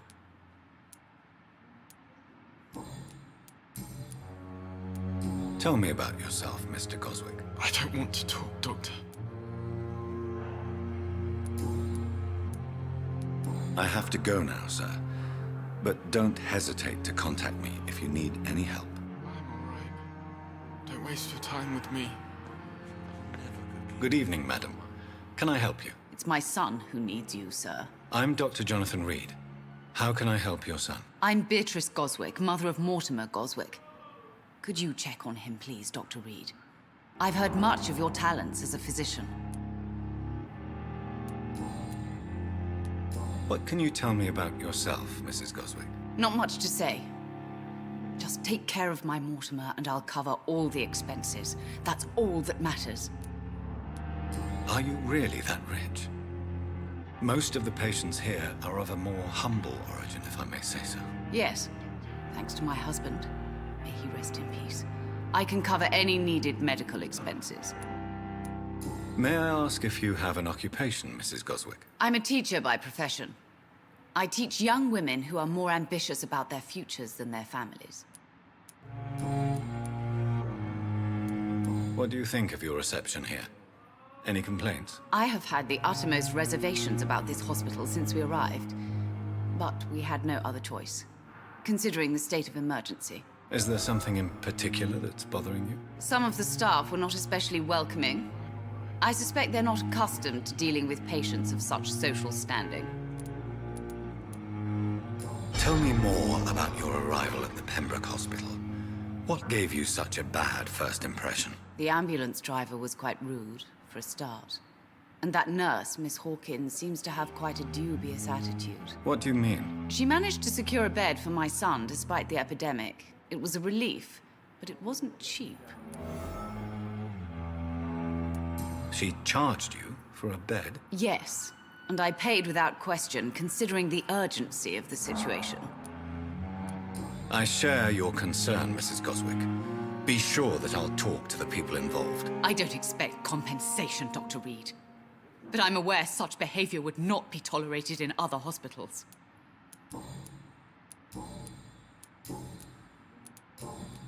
Goodbye, Mrs. Goswick.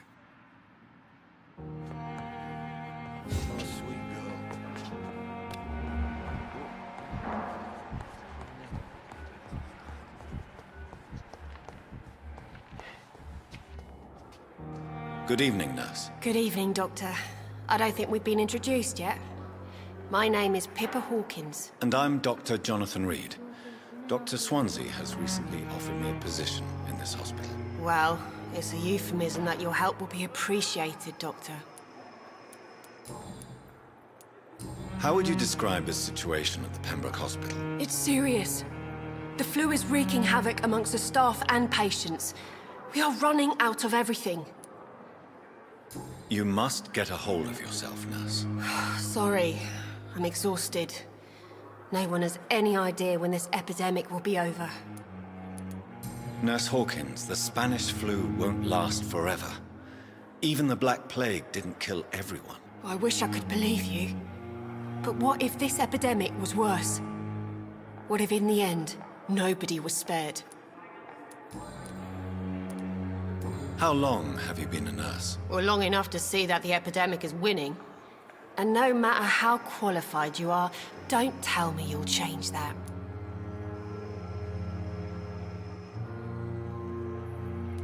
You're right. When dealing with such a terrible disease, one must remain humble. But that doesn't mean we shouldn't try our best.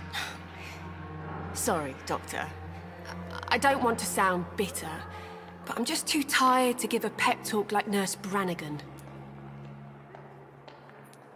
How is the Pembroke staff coping with the epidemic? Well, not well. Milton, the ambulance driver, is even more grumpy than usual, especially concerning doctors. Why is Milton grumpy on a daily basis? Is it just an act? Milton's not the kind of man who's bothered about a bad reputation, whether he deserved it or not. Why does Milton dislike doctors? I don't know. Just ask him. But be warned, Milton is not the chatty type.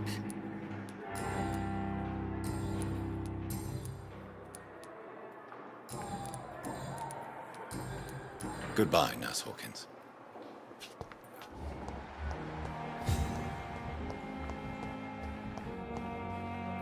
Good evening, miss. I'm Dr. Reed, the new surgeon at the Pembroke Hospital. And who are you? Your name has no meaning to me, mortal. You're nothing but dust blown by the winds of eternity. I beg your pardon? What are you begging for, mortal? My clemency? Well, tonight maybe I'm inclined to mercy. You'll never forget the night you met Thelma Howcroft. You keep calling me mortal. Why is that? And if I'm mortal, what are you? Well, Dr. Reed, if you must know, I'm a vampire. And why do you believe you're a vampire? I don't need to believe anything. It is what I am. It is what I feel within this hollow shell of flesh. Please, describe to me how you feel. What is it like to be a vampire? I can hear my body crumble from the inside as my flesh cracks and fades. I sense the last pulse of pustulant blood within my drying veins. I need new blood. I see. Have you ever heard of Cotard's syndrome, Miss Howcroft? Never. It's a mental illness discovered by a French neurologist named Jules Cotard. The affected patients are delusional. They believe that they are putrefying, that they are dead, a ghost or a ghoul, or in your case, a vampire. Delusional, you say? Oh, sad and petty mortal. You can't even begin to understand the concept of immortality. And you think it is I who am delusional. I'm assuming you must be a patient here. Am I right, Miss Howcroft? It's only a cover. To hide from my enemies. I can leave whenever I want. As a woman, a spirit, fog, or bat. Who are these enemies you mentioned? Can you describe them? I cannot say for sure. But I sense their eyes on me from nearby. I feel them watching me every time I visit the garden near the morgue. The staff here are not your enemy. They're here to help you, to care for you. I'm not speaking of the doctors in white. I'm speaking of the men and women who hunt me, for I am a vampire. I see. Don't worry. These people will not find you here. I'll personally make sure they leave you alone. Thank you, mortal, but do not interfere with them, for you are no match for those that hunt me. Do you require my services, Miss Howcroft? I have no need for your medicine, Dr. Reed. Blood is the only drug I need. Who are you really, Miss Howcroft?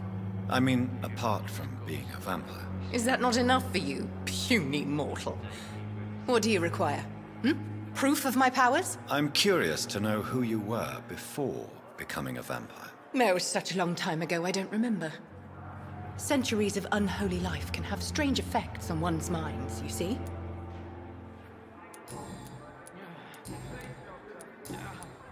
I'll leave you, Mistress of the Dark, to your nocturnal activities.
I cannot enter.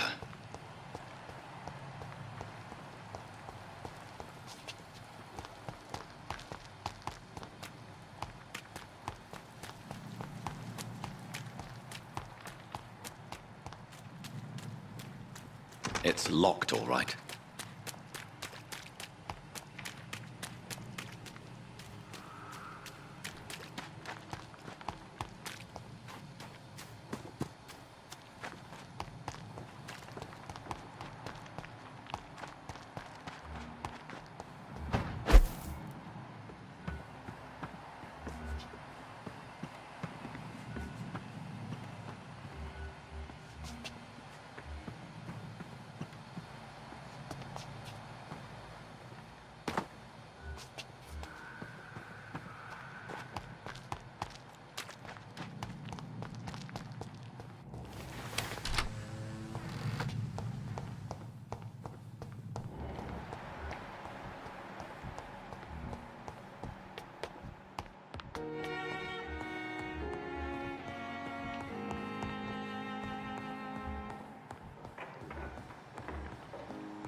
This must be the place.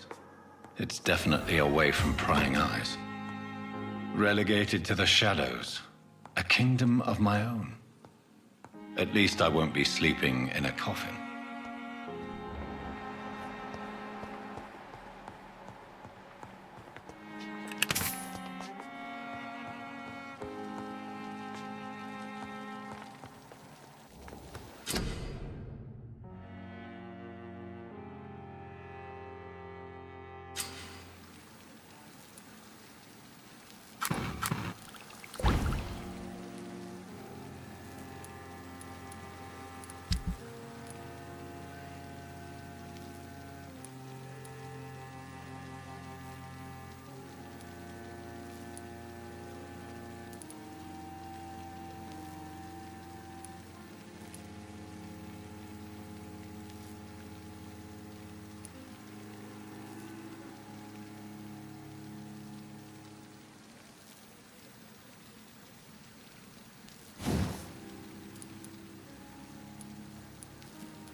William Bishop's blood is much more unstable than human blood and shows extensive mutation.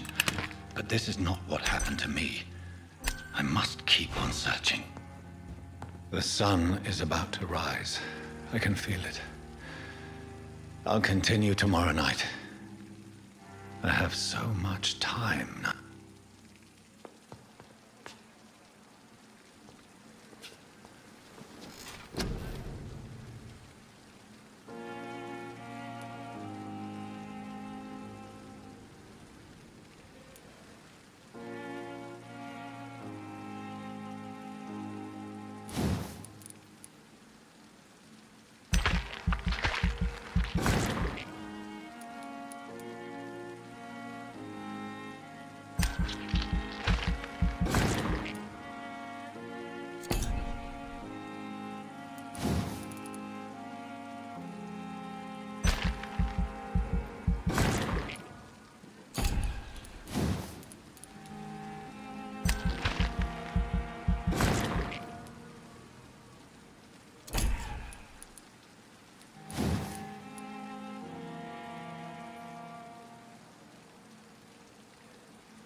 If I'm to stay here until my research is complete, I'd better learn to hide my true nature from the mortals.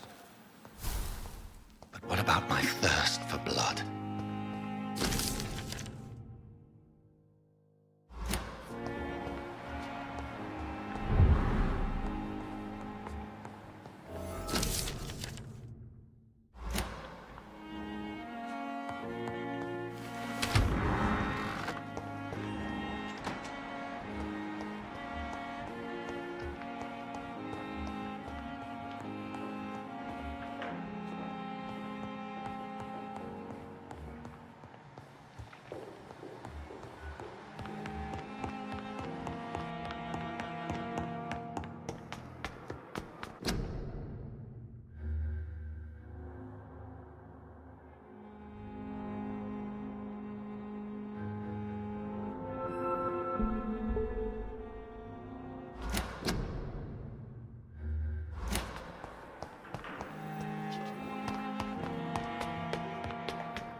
Yes, Nurse Crane? How can I help you?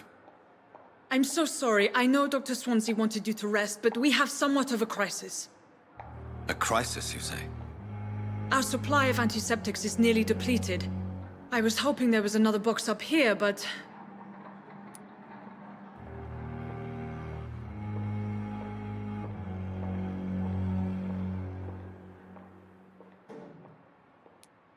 Sorry. There's nothing here. Some of the patients won't last the night without them. Honestly, sir, I'm beside myself. I may have a solution. In France, during the war, drugs shortage was a daily problem, and we had to use our wits to overcome the shortages. However do you mean? If combined correctly, certain household chemical products can be used in a pinch instead. Now, where's the hospital storeroom? The storeroom? Fat chance. This is the Pembroke, and space is luxury we don't have. Everything used to be stored in the old morgue. Perhaps I should look there first. Where is this morgue? It's the large building behind the hospital. You'll need to go in the back door because it's been sealed off for sanitary reasons. Take this key. It opens a small back entrance at the end of a narrow street. The abandoned morgue behind the hospital. A small door at the end of a narrow street. On my way then. Thank you, nurse.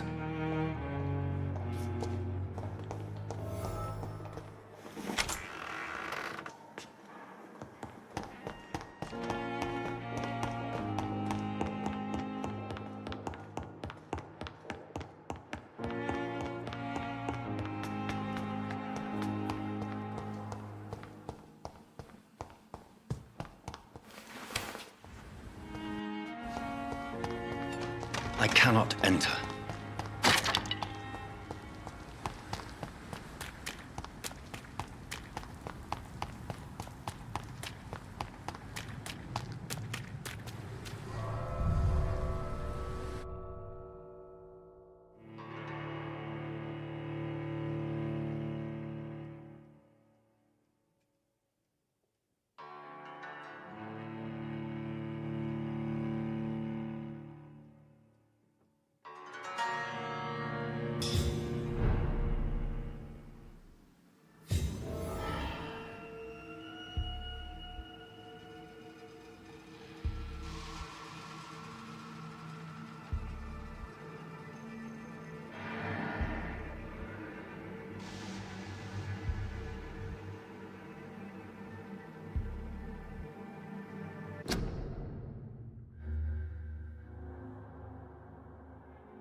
to the infected William Bishop.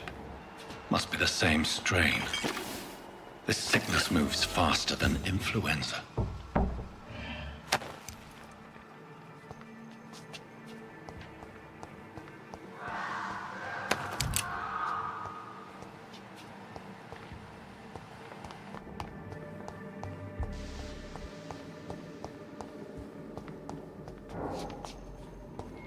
It's locked.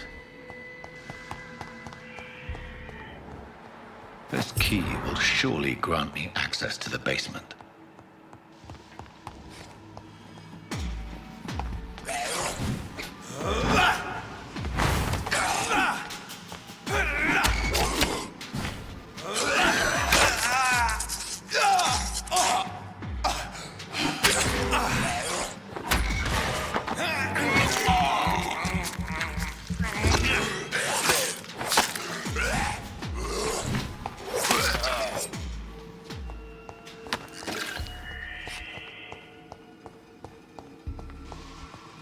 Balls of Mars, fortifiers. As popular as they are ineffective. But they do contain iron tartrate, and that might prove itself useful.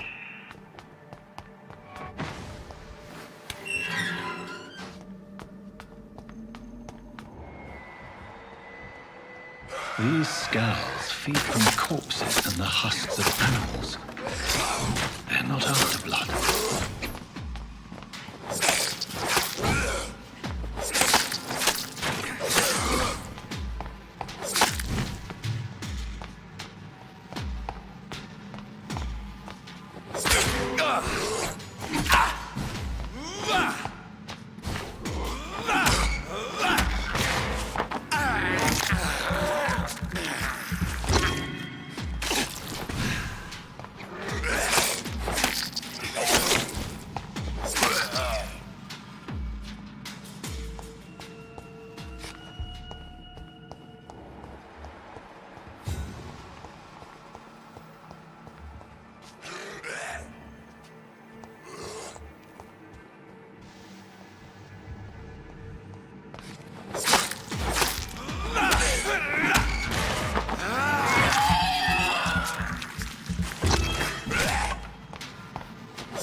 It's locked.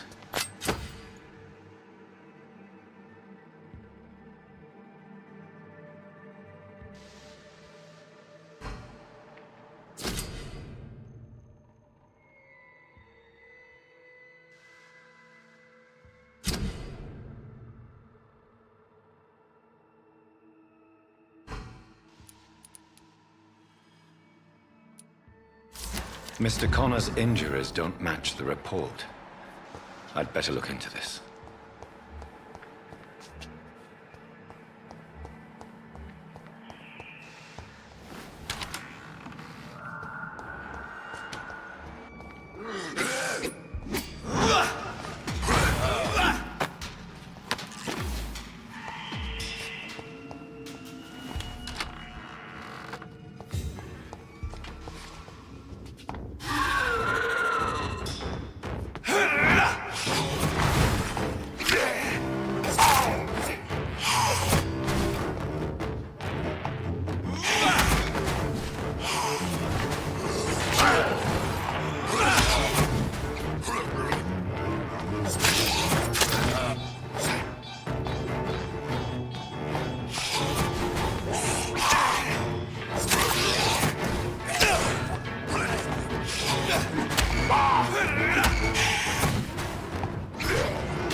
These scowls can be so ferocious.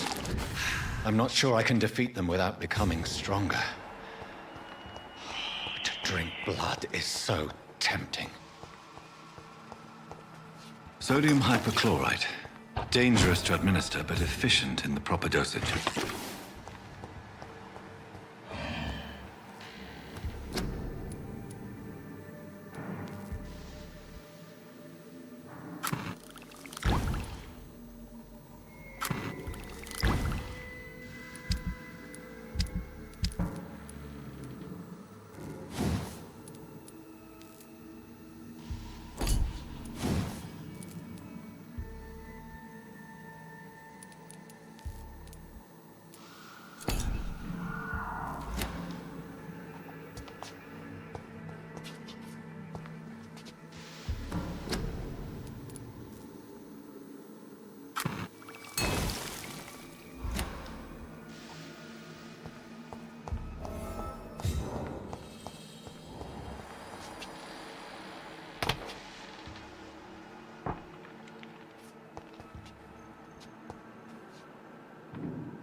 Finally, you've returned, Doctor.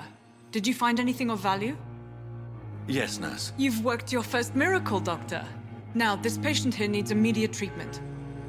Duty calls? When the storm has passed, I'll show you how to mix the remedy yourself with the same basic ingredients.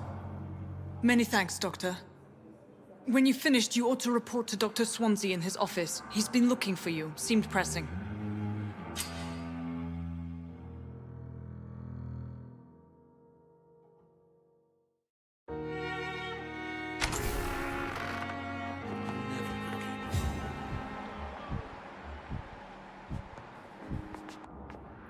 Good evening, Doctor.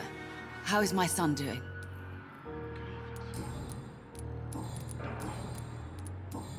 Goodbye, Mrs. Goswick.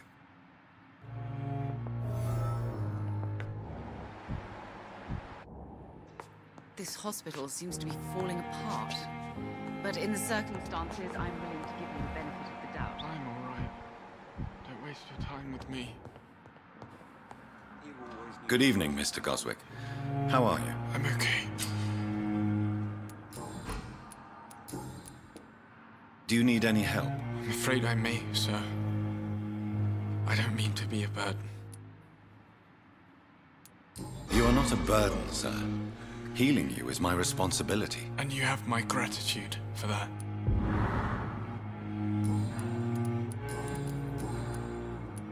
Why did your mother have you hospitalized here? She seems convinced this is a bad hospital. My mother just wants the best for me. She won't rest while I'm here. She'd go all the way to hell and back to help me. Pembroke Hospital may look unorthodox, but rest assured you're in good hands here. It's not me you have to convince, Dr. Reed. It's my mother. Is your mother bothering you? As your doctor, I can ask her to leave you alone if you would prefer. That's tempting, Doctor. But you have no idea what my mother is capable of. She would tie herself to my bed if you asked her to leave. How painful is your throat, Mr. Goswick? So painful I'd rather not talk at all, Doctor. I'll let you get some rest, then. I'm all right. Don't waste your time with me. Good evening, Doctor. How is my son doing?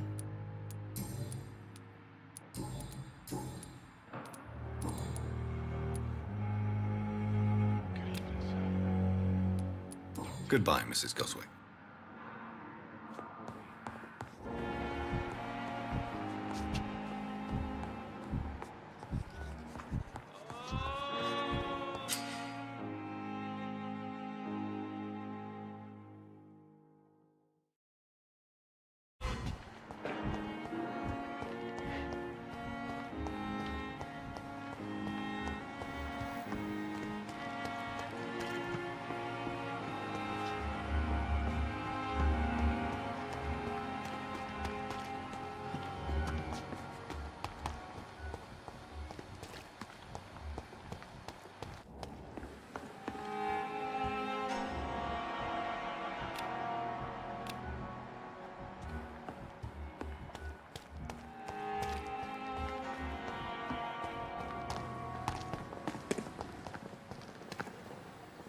Good evening, Milton. Good evening, Doctor. Still trying to save lives?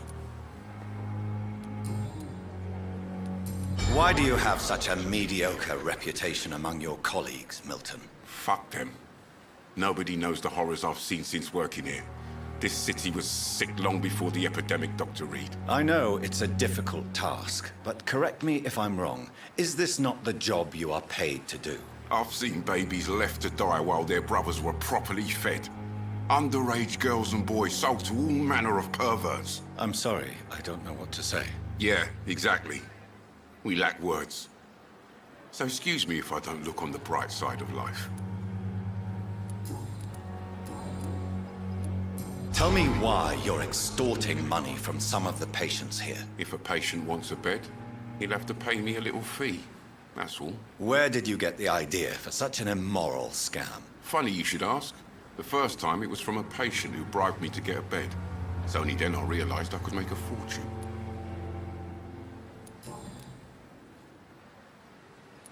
I have some good news, Milton. What? The epidemic's over? I retrieved your wallet, with all the money and a certain picture. Well, yeah, Pippa Hawkins is my girl. So what? Is it the difference of skin colour that bothers you? Not at all, Milton. Good. Please, take this money anyway, to remind you to keep your mouth shut. Not everybody is as broad-minded as you, Dr. Reed. Admit it. Nurse Hawkins is more than your lover. She's also your partner in crime. Of course she is. How else could I tell which bed is free?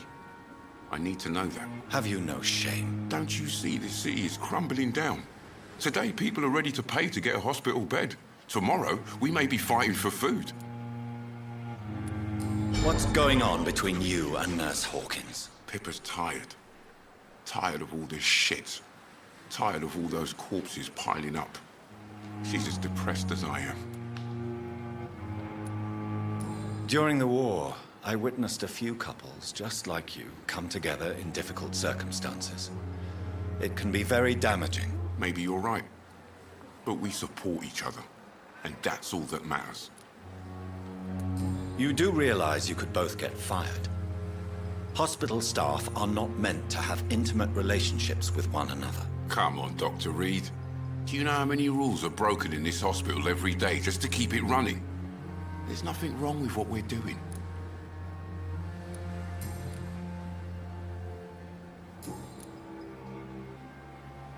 Goodbye, Milton.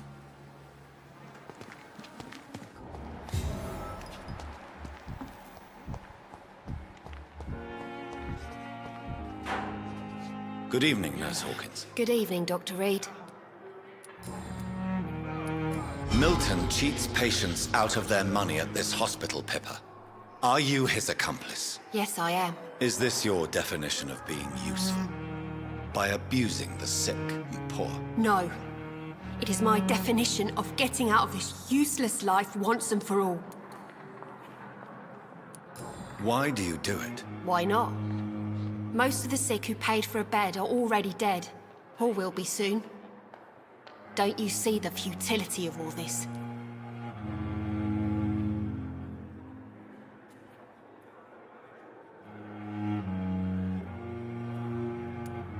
You put a price on hope. This goes against everything you swore to uphold as a nurse. Report me then, Dr. Reed. Report the little nurse and keep on lying about the surgical errors, the wrong dosages and diagnostics that we all covered for the sake of our colleagues. Whose idea was it? What difference does it make? We did it together, and I'm guilty as charged. Answer my question. It was my idea first, even though Milton would say it was his, to protect me.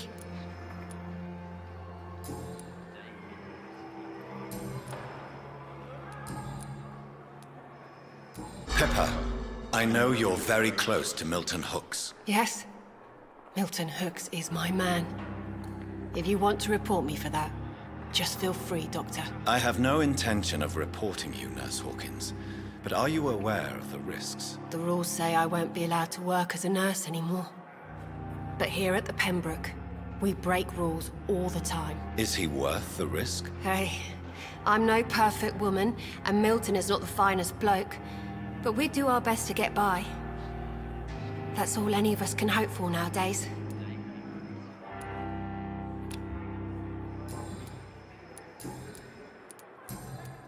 Goodbye, Nurse Hawkins.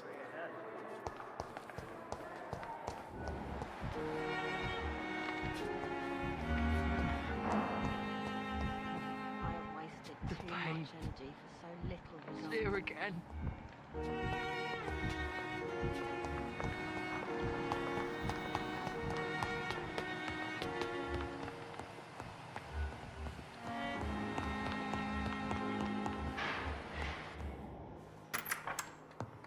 Please, Jonathan, come in. Fascinating, is it not? In the last decade, so many mysteries have been brought to light with our microscopes.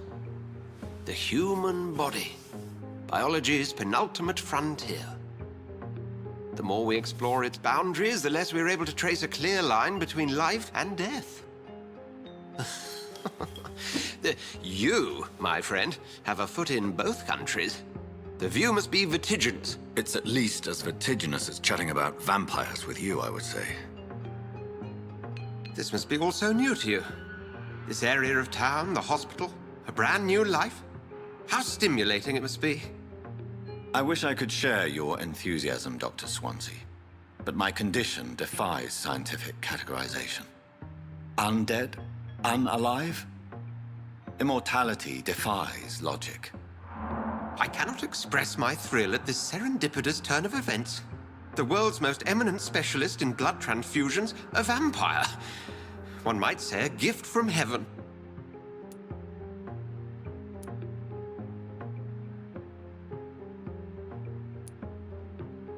It may seem strange, but your words have brought me some comfort here. Forgive me. I've been an admirer of your work for a long time, and now you are so much more than a brilliant physician. And please, call me Edgar.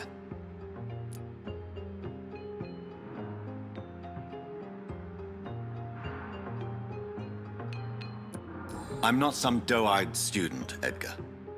I understand we both have something to gain from this relationship. Very well. I have a task for you, Jonathan. Something that will require all your newfound skills. Please, go on.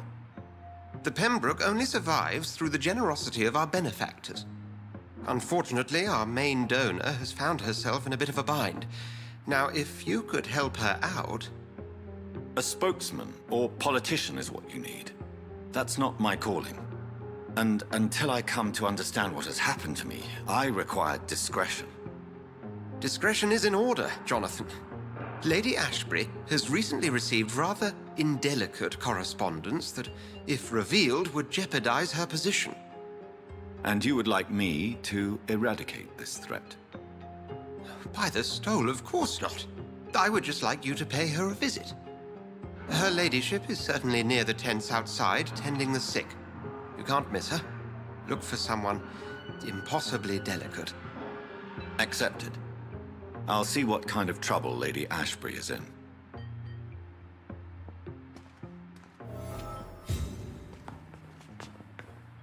Do you need something, Jonathan? I have just a few questions. Then ask away. I'm at your service, Doctor. You mentioned something about a secret society. A brotherhood, if I recall. Could you elaborate? Certainly. I've been a member of the Brotherhood of St. Paul's Stole for several years. We are pledged to monitor and report vampire activity in England as impartial scientific observers. That explains your nightly wanderings about the docks and the questions you ask. I feel it wasn't mere coincidence that led us to that part of town. There was something as yet unseen that set those chain of events in motion. Yet you don't fear me. And still, you know the monster that lurks beneath the civilized surface. The Brotherhood has studied your kind for centuries. We believe you are as supernatural as a lion is to a gazelle. Since you seem quite the expert on vampires, what could you tell me about my condition and how it came about? As men of science, our first step is always to start with what we know. Forget the myths, the hackneyed scrawlings in the penny dreadfuls. They do not scratch the surface of the truth you now find yourself in. The sun. The morning following my transformation. Its rays burned me. There was pain, smoke, and my skin blackened. You will find there is very little that can kill a vampire, my friend. You have been offered relative immortality. The sun will most certainly hurt you, leaving you weakened and damaged, but it will not destroy you. Must I take a life to live? You are a vampire. You feed, and blood is the sole sustenance that can sustain your immortal frame. And only a living creature contains the nourishment you require.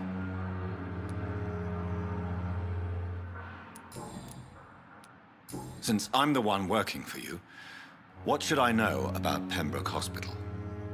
Well, for many years, we have been the only medical facility in this part of town that people can rely on. We support the community here, as well as provide health care.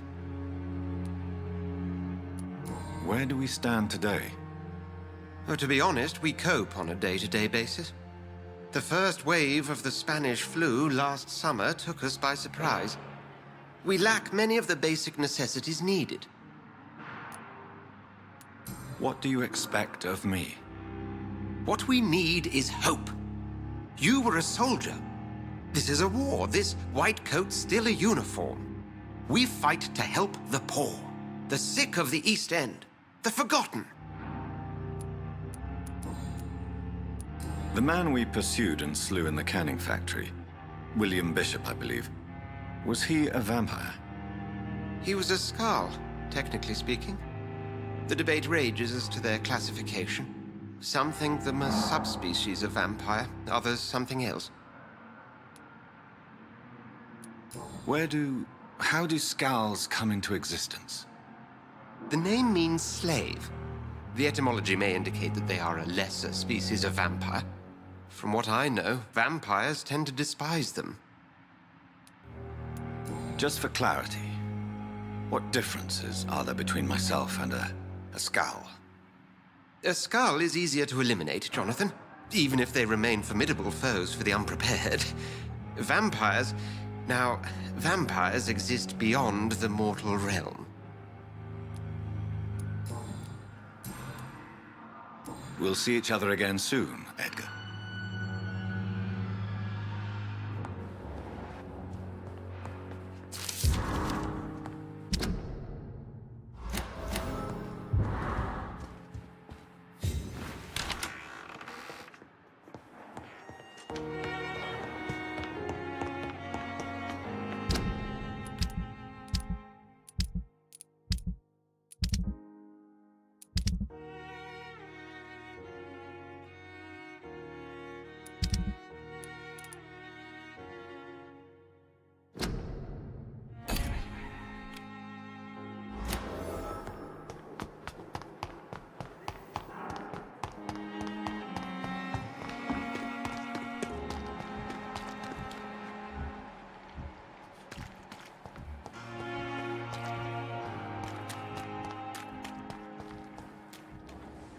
Good evening, Mr. Cox. Dr. Reed.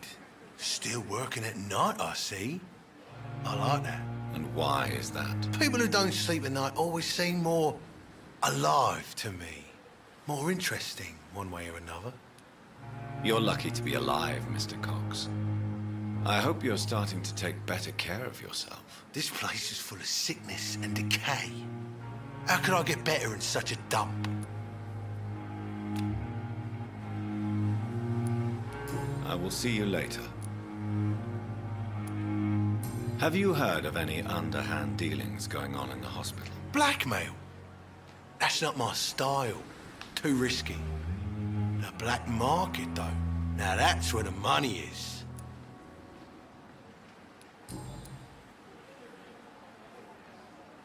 Do you ever think about that poor fellow I saw you push in the water? The wound he gave me will make sure I don't forget him. It still fucking hurts. Boss had cut me good. That man was determined to murder you. You almost died. What a surprise. The first time I met him, he nearly shit himself. Fucking coward. I guess revenge gives you balls. What did he want? Revenge? I recently had to kill his brother. Poor arsehole thought it would be easy to return the favor. You're a monster, Mr. Cox. An ungrateful and disgusting man. I'm the toughest bastard you'll ever meet, Dr. Reed. And I don't give a fuck what you think of me. How is your hospitalization going, Mr. Cox? This is a shitty place with shitty staff. But as long as I'm treated all right, I'll be fine. What's wrong with the Pembroke staff? That bastard you sent to bring me here, Milton. I thought he was going to break all my bones before I reached my bed. I see. Any other smart comments? The nurses aren't too ugly. Especially that foxy one, Nurse Crane. Pretty brunette, tough attitude, all like that. What's wrong with the hospital? Come on, Dr. Reed. The place is a dump. Smelly, sad, and dirty. But you're alive thanks to the efforts and dedication of the staff here, aren't you? What are you expecting, a medal? I thought that saving lives was just part of the job. Must be an unsatisfactory profession at this time, I'm sure.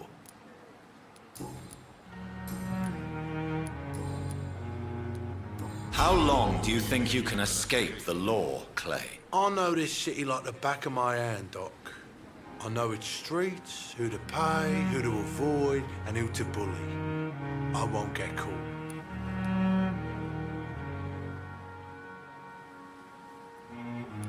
We can't escape the consequences of our actions. The past catches up with us in the end. I ain't afraid of death. I don't hide who I am. I live my life honestly, which is more than I can say for most folks. And who are you, then? I'm the leader of the Wet Boot Boys. One day, I'll leave this shitty place and punch in the face all who thought I would not come back. I'll leave you for now, Mr. Cox.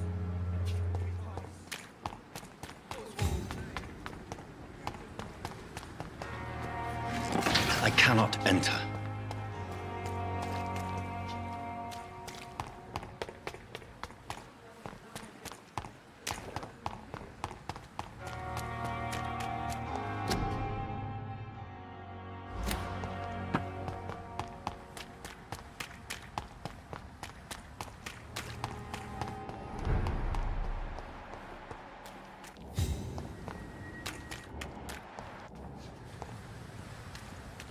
Over there! There's one!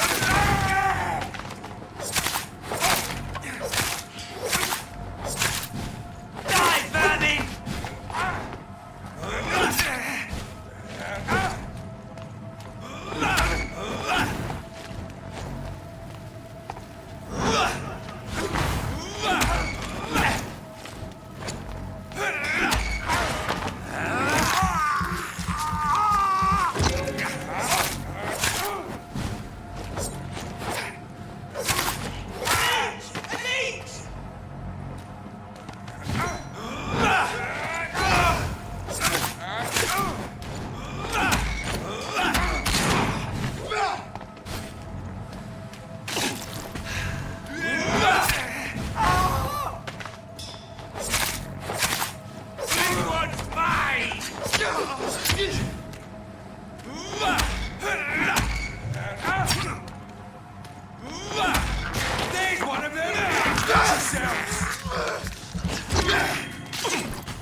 Let's see how it likes a bit of fire!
Good evening, Nurse Hawkins. Good evening, Dr. Reed. I'm really sorry, sir. I'll be back in a couple of Goodbye, Nurse Hawkins.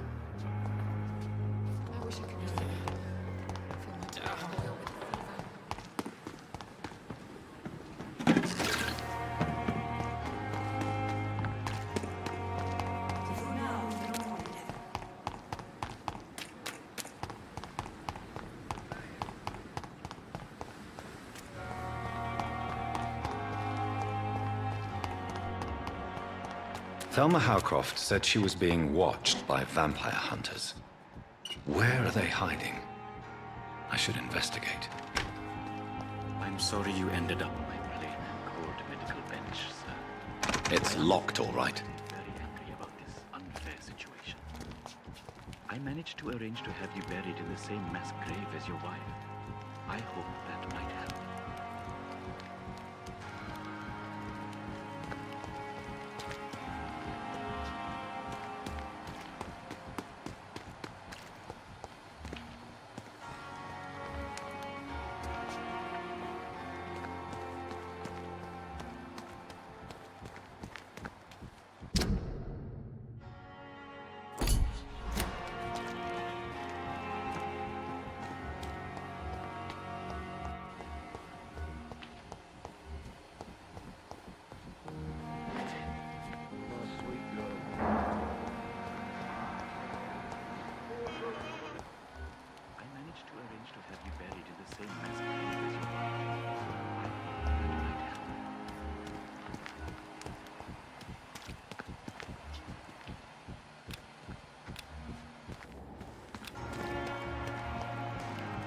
I cannot enter.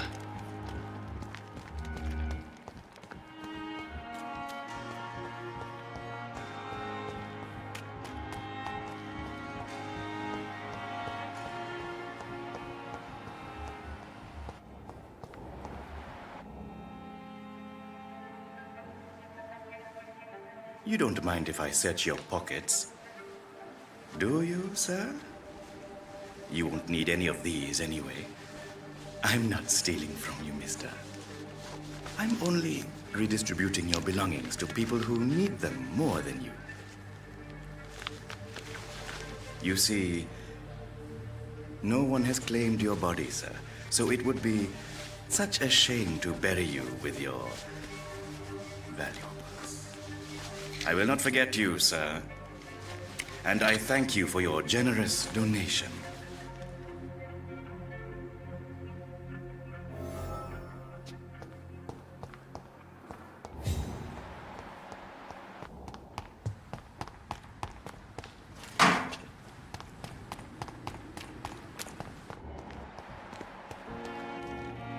Good evening. I'm Dr. Reed. Always a pleasure to meet a colleague, sir. Especially when he was supposedly dead. A colleague? Are you a doctor too? Not anymore, sir. I used to be Dr. Rakesh Chadana.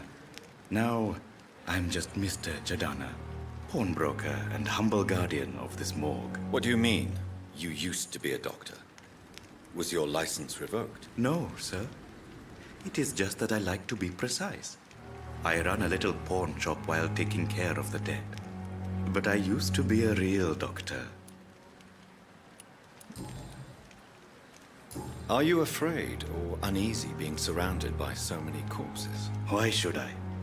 These bodies are empty vessels. Flesh left to decay. Poof! No soul anymore. All gone. An interesting point of view. And quite an exotic one, too.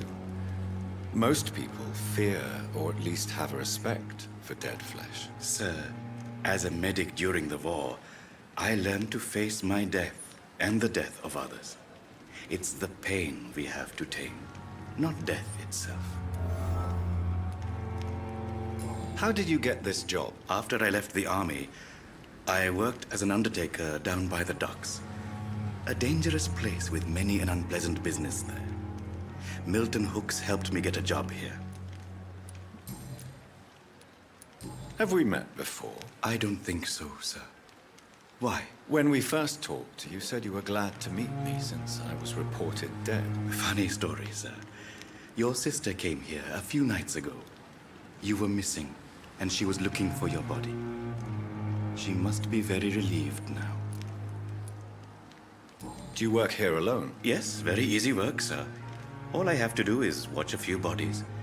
The situation was very different when the main morgue was still open. Why do you have to watch these bodies? Because these poor fellows have no names. We keep them in case someone comes looking for the missing. Sadly, very rarely happens. Why close the hospital's main morgue? It was for sanitary reasons after the beginning of the epidemic. Cadavers had to be moved to the nearest mass grave.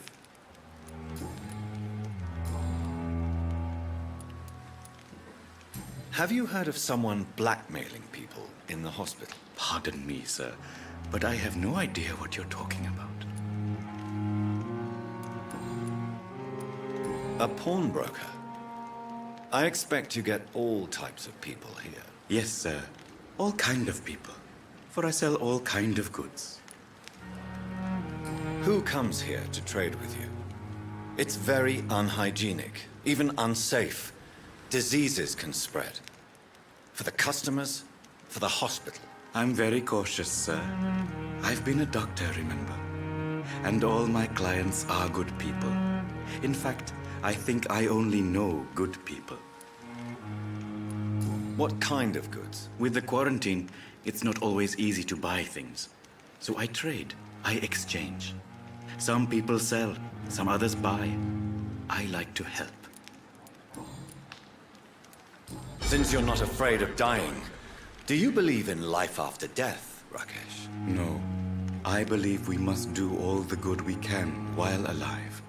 For our time is short, and the obstacles are endless. Do you think you would enjoy immortality as a concept? I don't think so. Don't mistake me. I love life, and I'd like to live a long life. But everything has to decay, sir. Even goodwill. Do you really believe goodwill cannot last? As I said, sir, everything decays. If I was to never die, goodness, I would be bored or worse.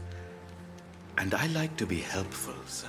Quite depressing, wouldn't you say? Yes, but the good news is we'll all die before losing our humanity, sir. So you're ready to die? No, I am not. I don't fear death, for I won't see it.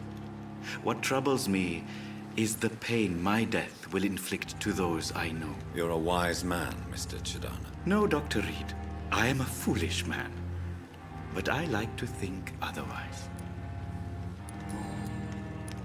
How dare you steal from the dead, Rakesh?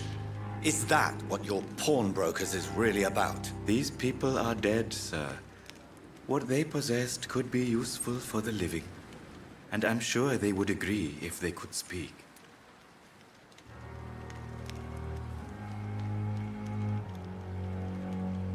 You should show respect for the dead.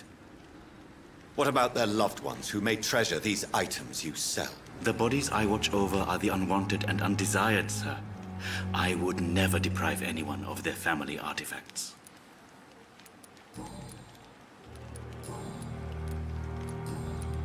Please show me what you have to sell. Of course. It's just trinkets and curios, really. But I'm sure they can be useful.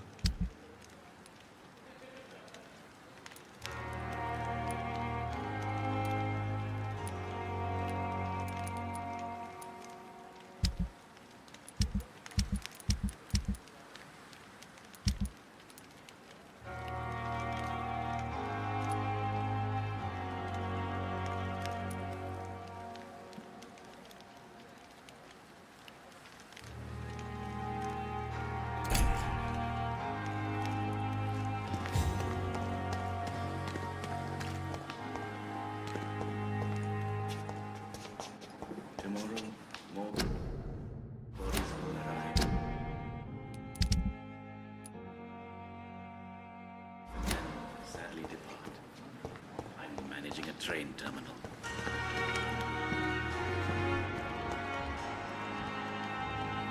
It's locked, all right.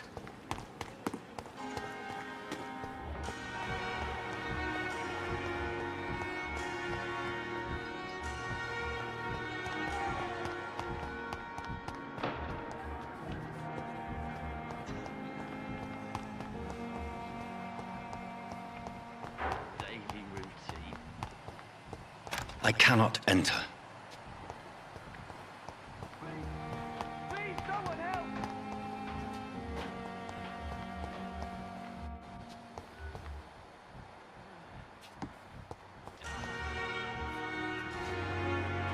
Good evening, Miss Howcroft.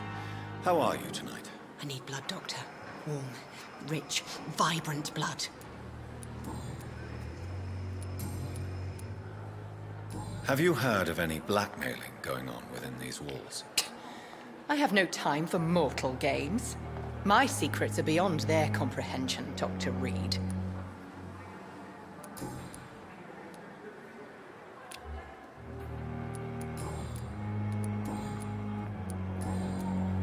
I'll leave you, Mistress of the Dark, to your nocturnal activities.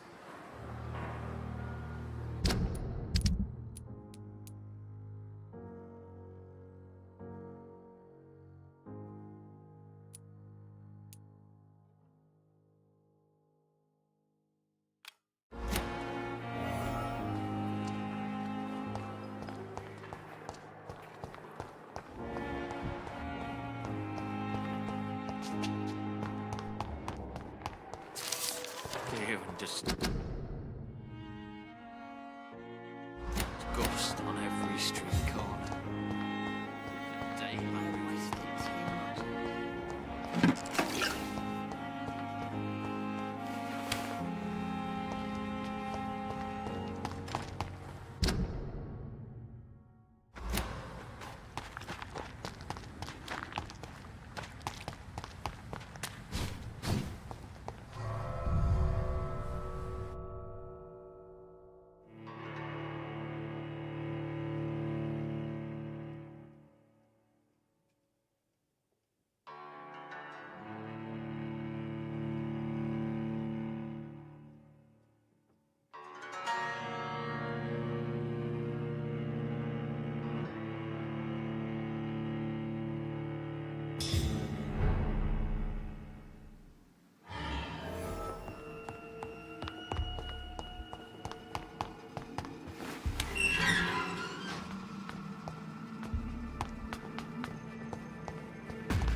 Traces of a pinkish foam at the corner of the lips.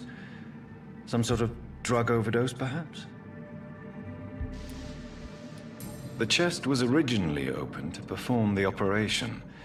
The sutures are clean, but the chest has been reopened. Multiple abrasions and scarring on the arms and legs. Old and distinctive injuries of a sailor or a fisherman. A puncture over the left lung, possibly a chest tube insertion. Not the cleanest work, but I think it was successful. Signs of internal bleeding. So, Dr. Tippett's anesthetics were incorrectly dosed, causing the patient's death. And then he tried to operate on him again. Tippett has made an egregious error. It's time we talked.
I'm quite busy right now, Dr. Reed.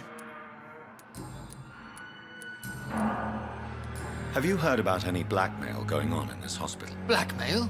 Nonsense.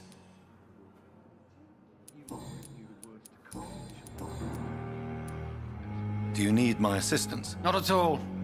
I'm sure that you are used to gaining people's trust with your impressive skills. Well, it will not be the case with me. Thank you for your time. We'll talk later. My sweet.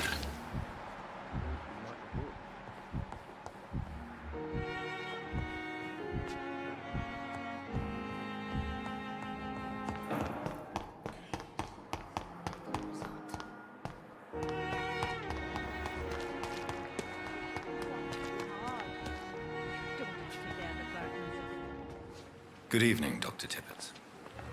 Dr. Reed, any good news to share?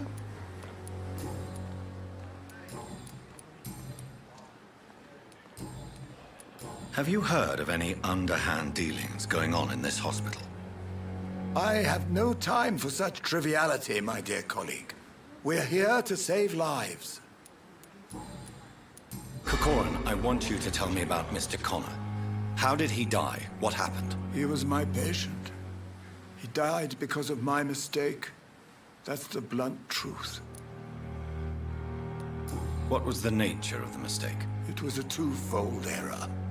My diagnosis was wrong, and the administered dosage was too strong.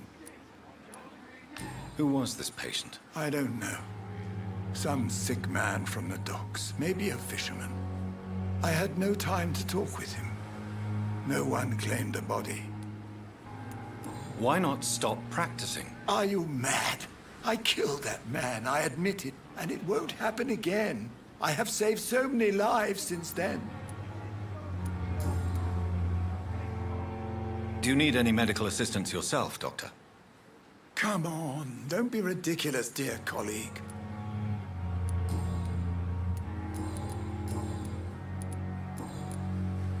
Goodbye, Dr. Tippett.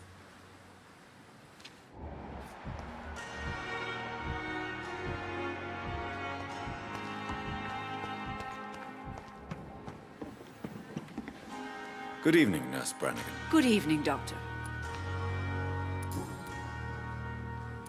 I'm not familiar with all the staff yet.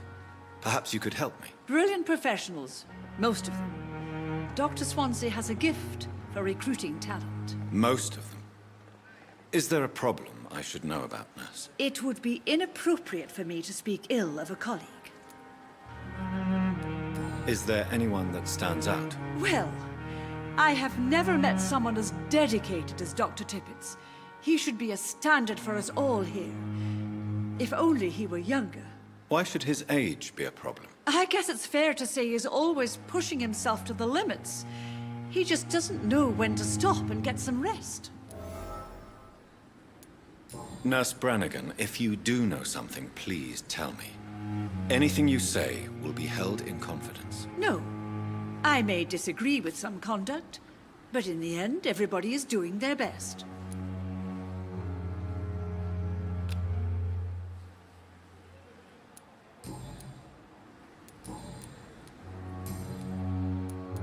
Tell me what Dr. Tippett did.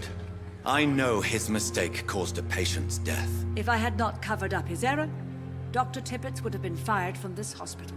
I could not let that happen. You can't allow your emotions to dictate your conduct concerning patients, Nurse Brannigan. Look around you, Dr. Reed.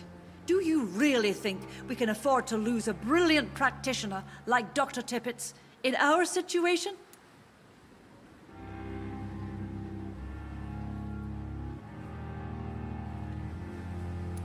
Perhaps you did it with the best intentions, Nurse Brannigan, but you took a great risk. Must I remind you that a man died? You mean you've never made a mistake?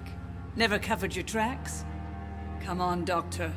I wasn't born yesterday.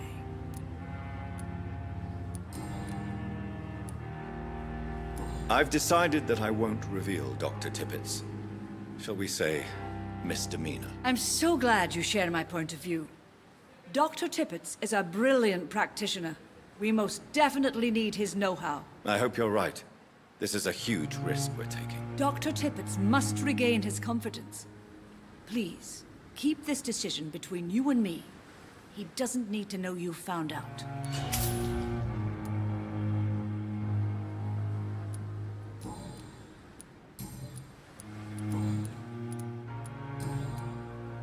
Goodbye, nurse.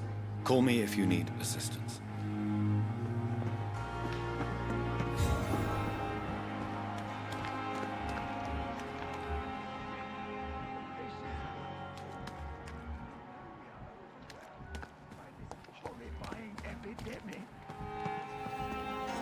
Good evening, Dr. Tippets.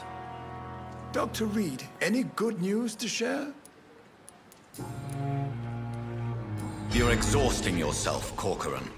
Maybe you should think about preserving your strength. No. We must keep on healing all those poor souls. We are the last rampart before chaos. Once more unto the breach.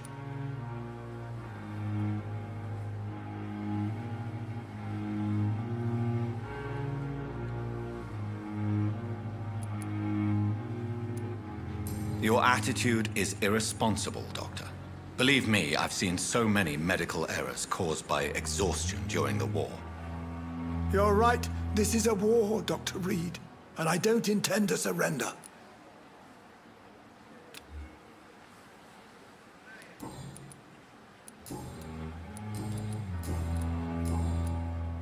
Goodbye, Dr. Tippets.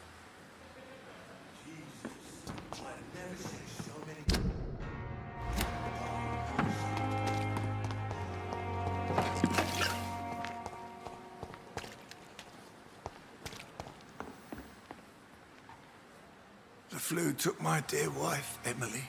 I take comfort knowing we'll soon be together again. Mr. Rainfield, that's no way to talk. You're in good hands here, and we'll be up again soon enough.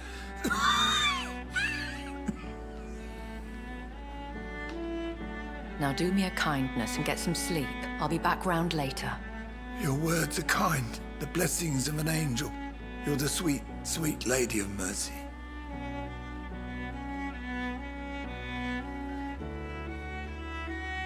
Good evening, Dr. Reed. It's a pleasure to see you again. You seem surprised. Dr. Swansea has brought me up to speed concerning your recent appointment to Pembroke Hospital. You're a the lady who saved me that night, before vanishing into thin air. I remember you from the pub with Dr. Swansea. Indeed. Allow me to introduce myself formally this time. My name is Lady Ashbury. I remember you well, in spite of the brevity of our encounter.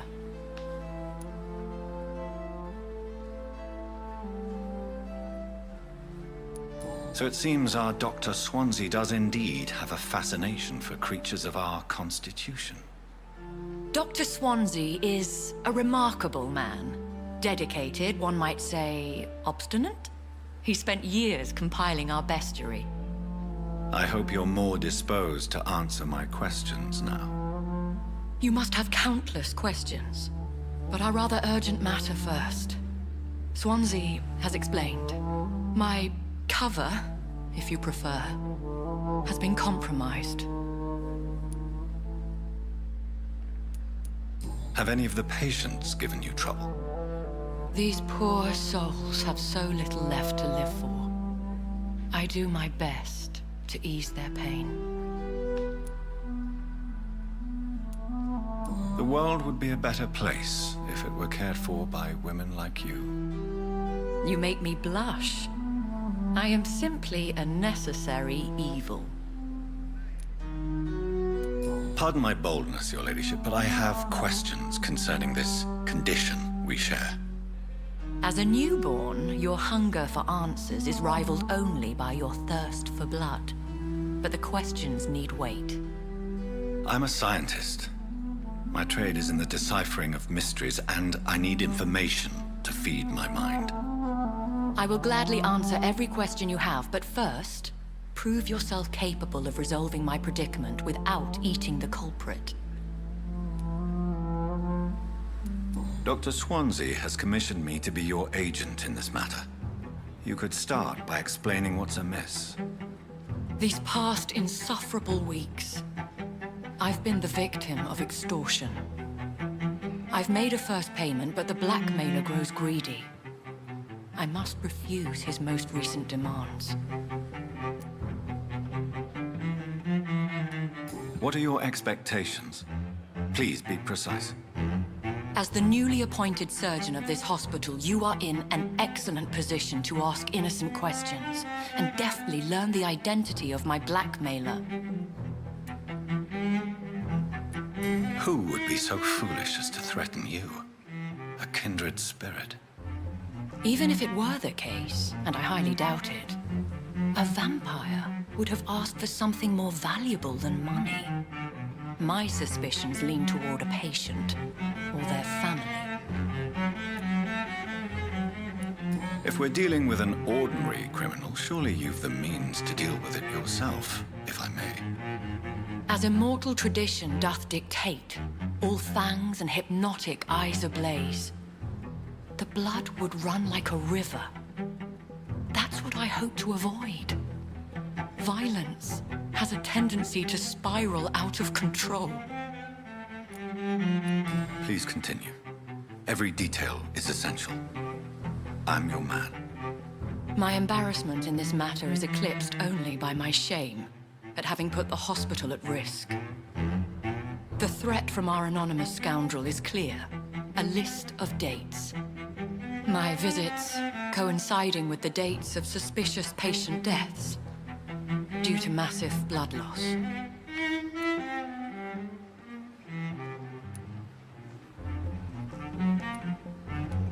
I'll take care of it. Do you know where I should start? If that was the case, I'd settle the matter myself. You could talk to our local gossip, Harriet Jones. Not a pin drops here without her hearing about it. I'll meet that woman now.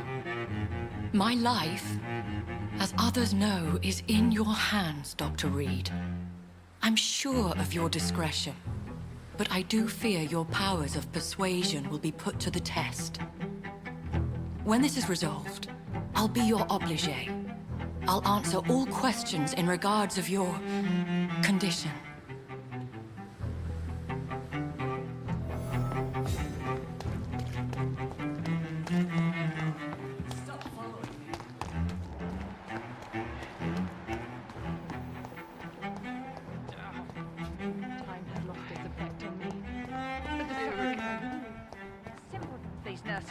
Bred with no respect. What is this? Who are you? Get out of my room. There's no need for alarm, madam. I'm Dr. Reed, the new surgeon. Preposterous. Dr. Reed, you say? I don't want some bumbling intern. Where's Dr. Swansea? Please, calm down, madam. I assure you that I am highly qualified. I'm just back from war duty. How brave. Threatening an old defenseless woman. You know how long I've been a patient here? You've picked the wrong fight. I'm Harriet Jones. Harriet Jones? Indeed. I've been meaning to have a chat with you. You know what goes on here better than any other patient, I gather. Oh, better than any patient, nurse or doctor. I've seen so many vile undertakings. I heard there have been some despicable goings-on. Was there a case of blackmail? Blackmail? Wait. You're investigating something. This isn't a social call. One of those incompetent cunts slit a poor sod's vein. If I didn't know better, Miss Jones, I'd be inclined to say you enjoy this type of idle gossip.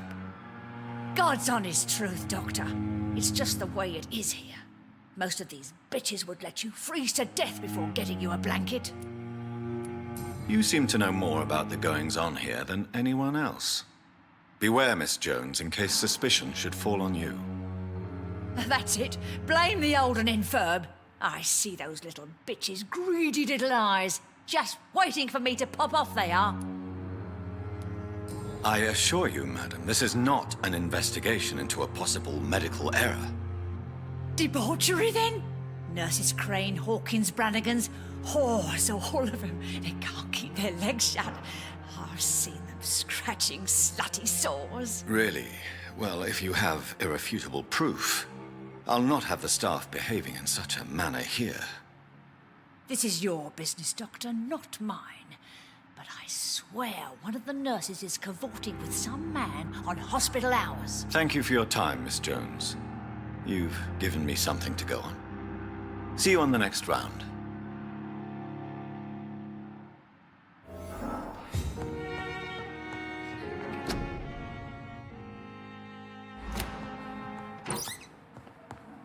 The patients and staff might know something. I'll start my investigation with them.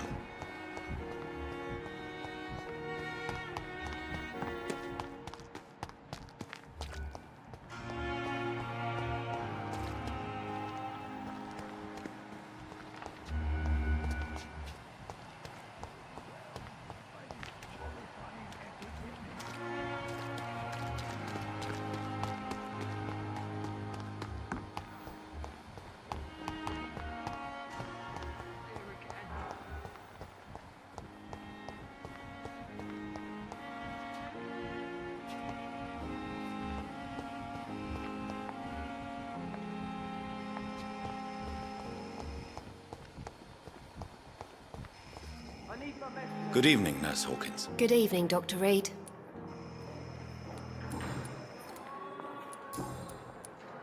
What can you tell me about the strange man visiting one of the nurses during her shift? Let me guess.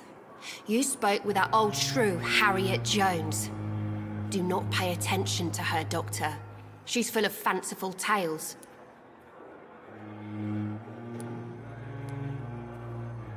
She could have been telling the truth about the mysterious man. That old witch will end up in hell soon enough. Who cares if a nurse finds some happiness where she can? No matter how you feel about her, Miss Jones deserves our help. Who says I don't care for her? Hate is what keeps that old crone alive. What can you tell me about... Let me get... Goodbye, Nurse Hawkins.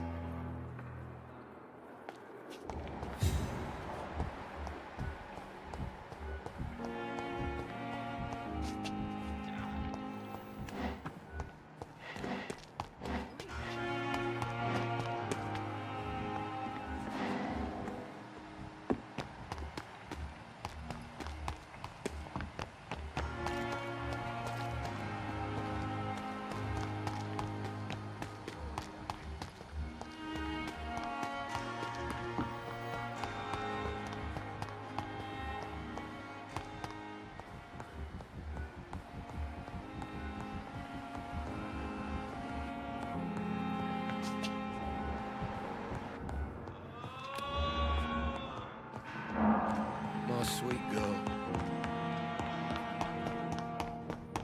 Never could keep anything from her.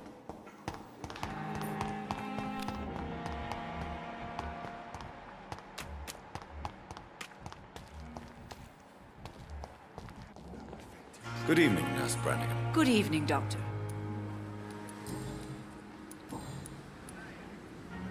Do you know if any of the hospital staff have criminal backgrounds? The people who work here all come from very different backgrounds, Doctor.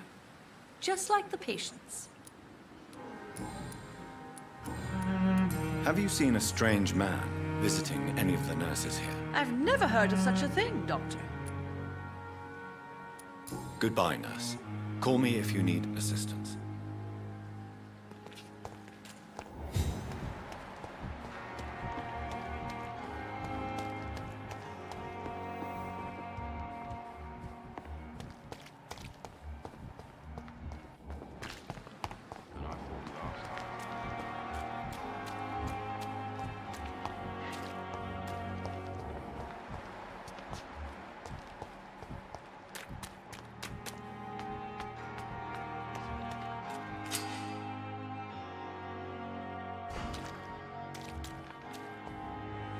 Please, sir. I need help bad. What's going on? I'm Blight, sir. Newton Blight. I've lost my mate.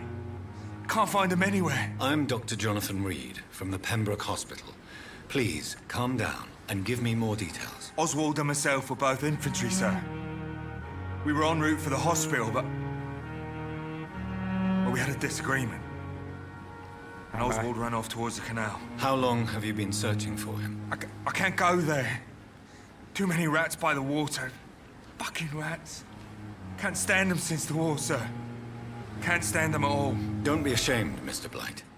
Many soldiers who survived the trenches suffer from musophobia. I'll see what I can do for your friend. What can you tell me about yourself? I'm Oswald's best friend. We served in the same regiment, sir. We've taken care of each other since we came back from the front. This is a dangerous part of town. What are you doing here? We were looking for the Pembroke Hospital. We both need help. Treatment, I mean. To get some sleep. Just need to feel better, sir. Do you need medical attention, sir? No thanks, sir. Unless you're able to get rid of every rat in London. What can you tell me about your friend? His name is Oswald Thatcher. We survived the war together. Oswald is... nervous and quite fragile since we came back from the war. Where was your friend the last time you saw him? He went down by the canal. He didn't want to go to the hospital. I think he went to the sewers on purpose. So I couldn't go after him. I have all the information I need for now. If I find anything out about your friend, I'll let you know as soon as I can. Thank you, Dr. Reed.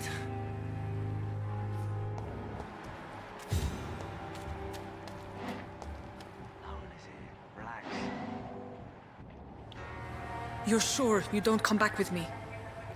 Nah, I have to see someone at the hospital. Be careful. You look so bad they may keep you as a patient. Fuck 'em. I don't like hospitals or doctors. Well then, when you go back to Whitechapel, you may find this useful. What is it? A pass for a free medical exam by the best nurse available. Just read it. I don't read well, but thank you, I guess.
This man has been savagely attacked and dragged to the floor.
What sort of creature is this?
What sort of creature is this?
What sort of creature is this?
Here's what's left of him.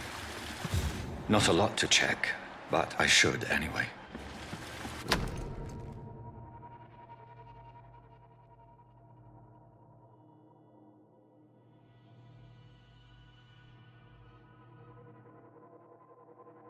Some voucher for a free checkup in Whitechapel. What is Nurse Crane up to? I really must find her.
Are you injured, sir? Help me get out of here. I need to get out. I'm Dr. Reed, and I'd be glad to help you, but you must calm down first. Please, take a deep breath and tell me your name. Okay. I'm Oswald Thatcher. Please, I need to get out. Mr. Thatcher, your friend Newton sent me to help you.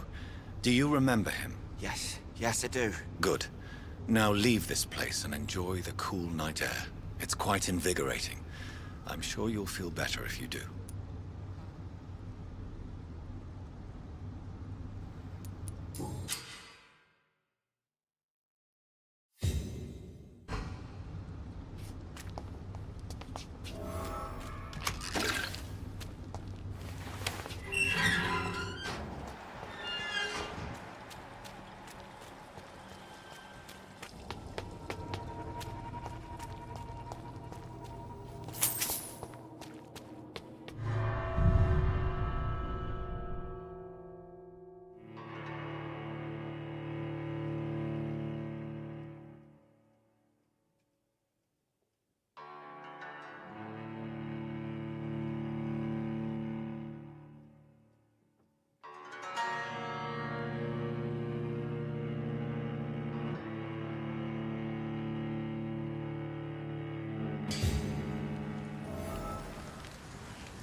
The flower's dying.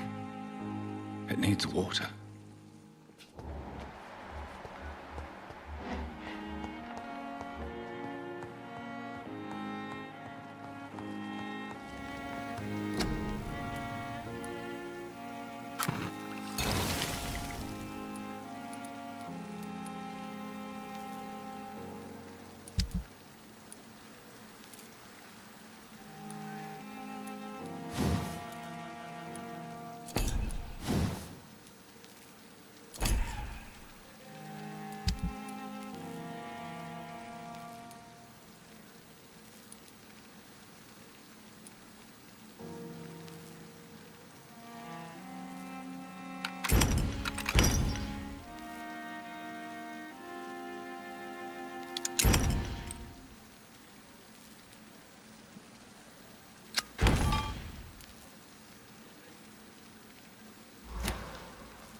Hey, Doc.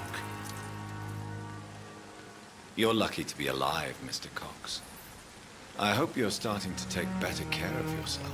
This place is full of sickness and decay.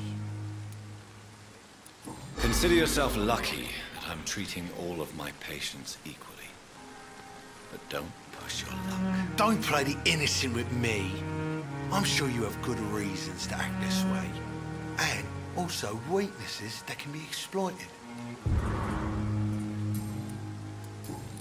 I'll leave you for now, Mr. Cox. I'm responsible for everything bad.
How can I be sure I'll not find your unconscious body in the house again? I promise you, you'll not find my unconscious body. For God's sake, how can you say such a thing? How can you refuse to listen? I tried to warn you for so long. No, I won't let my only son die. You promised me you'll stay alive. Your son lied to you, like the whole world lies to us.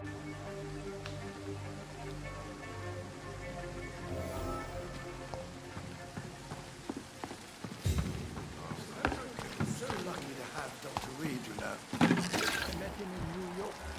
If only there were more of us, with less resignation and more determination.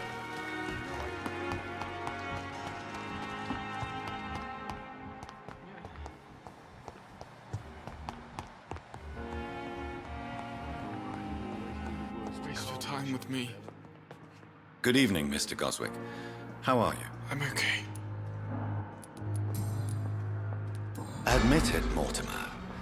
Your mother had you hospitalized here because you tried to kill yourself. Yes, it's true. All right, then. This is the first time we've really shared information about your case. Shall we call this progress? Call it what you want, Dr. Reed. You can trust me. I won't report you to the authorities. My one and only concern is your health. I guess I should thank you, then. Can I help you in any way, Mr. Goswick? I wrote a letter for my mother. She was supposed to read it after my death. But I suppose she doesn't have to read it now. I see. And is this letter still near the place where you tried to take your own life? Yes. And I don't want anyone reading my last words. I mean, I'm still here. If you bring me back that letter, then perhaps we'll talk.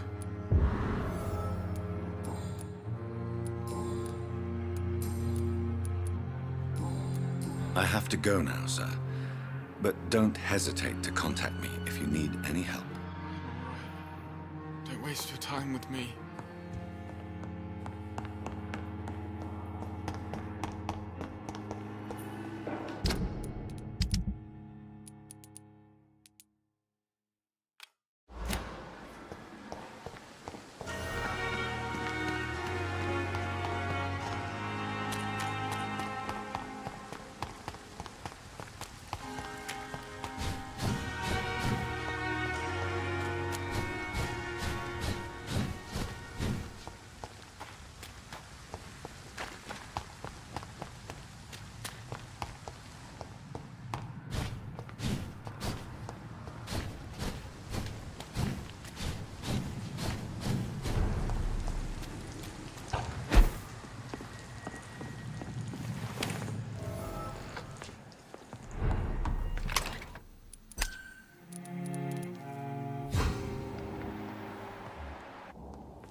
In this letter, Mortimer Goswick does nothing to hide his desire to die.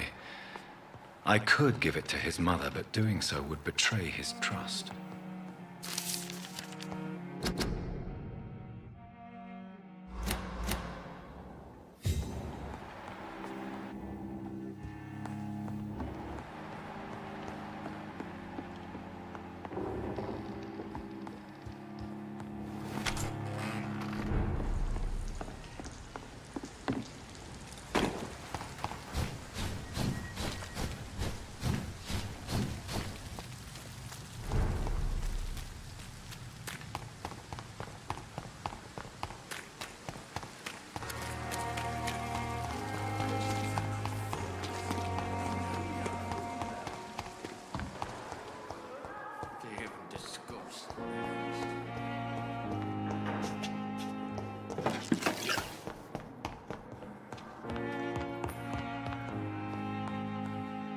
Good evening, Mr. Goswick.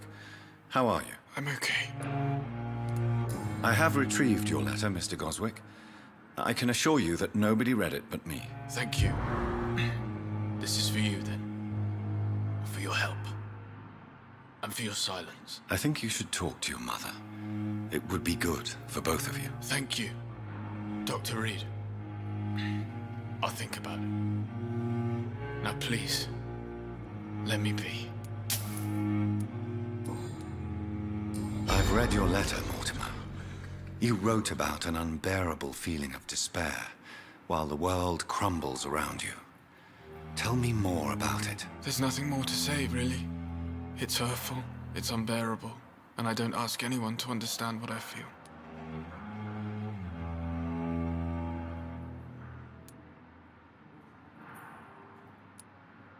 Don't you see how lucky you are? You're rich, you're in good health, and you have a loving mother. You're simply drowning in self-pity. Leave me alone then, Doctor, and let me drown myself.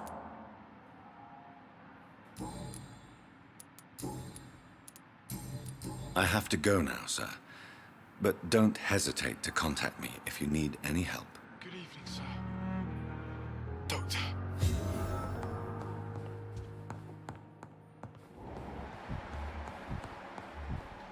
We may lack the resources, but we have some of the most brilliant minds. There again.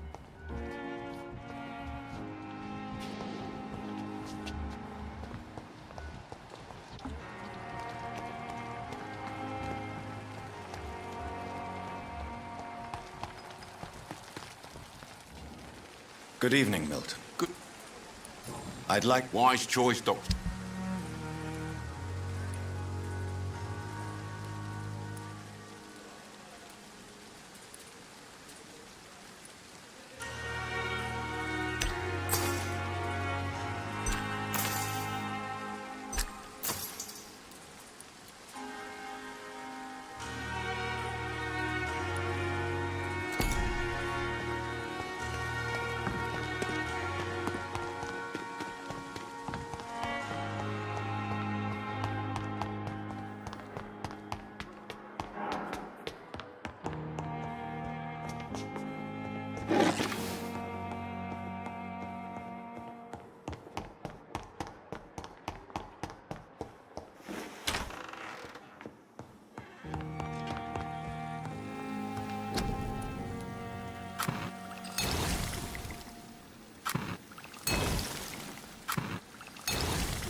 Every night. Aye. But the guards recruiting more and more every day.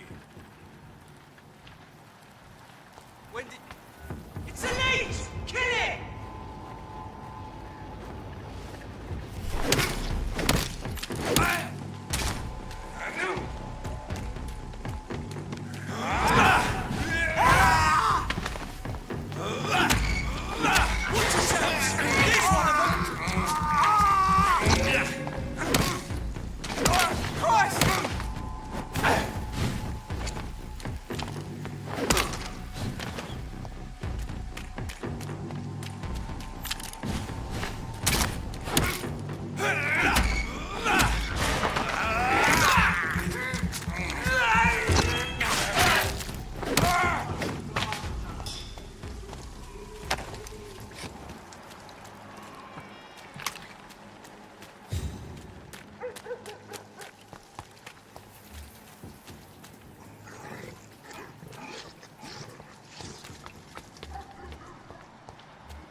Whitechapel. This neighborhood is linked somehow to the kind Lady Ashbury's blackmail. First, let's find this Petrescu fella.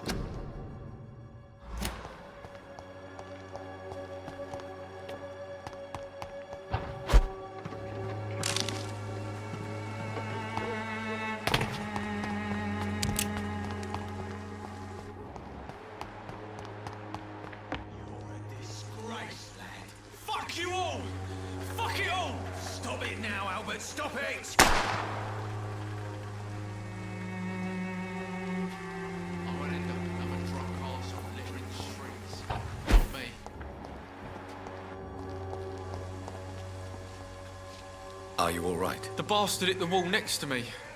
I don't even know if he meant to miss. If you've been hurt, I can help you. I'm a doctor. Name's Albert. Remember it. Now bugger off. Do you know Nurse Dorothy Crane from the Pembroke Hospital? If you know anything about her, I'd appreciate it. Never heard of her.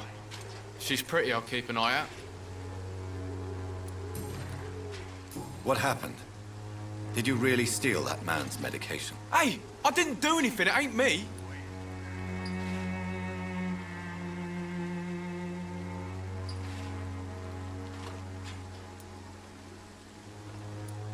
Medication and drugs are a rare commodity in East London.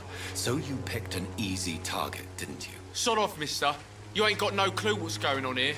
Bastard was a soldier in the war, so now he's got the right to shoot me. It's true. I'm not familiar with this part of town. Perhaps you could help me. I said sod off. Go find yourself another guide.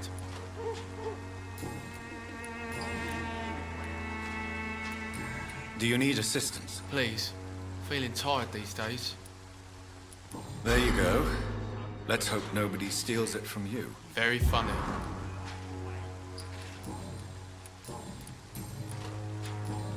Goodbye, young man. I won't end up another drunk arsehole littering the streets. Not me. Boy. What? Shooting a boy in the middle of the street. Not the best thing to do, wouldn't you say? What? You saw what happened? Who are you? I'm Dr. Reed, and I'd like to ask you a few questions, if you promise me to set your gun aside. No. Look, I'm not a violent man. I'm Benjamin Palmer, doctor. And no one can help me. Not even you.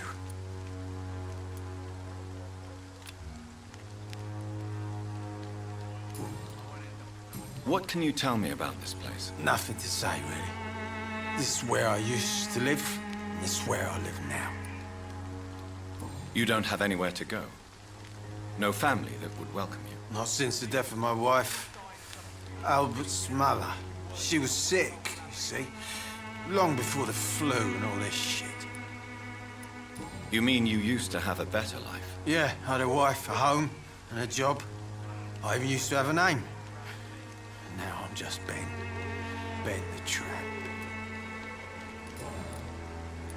Perhaps you could focus for a moment and tell me your troubles. I'm sick, broke, and my son just stole my pills. Everything's coming up roses.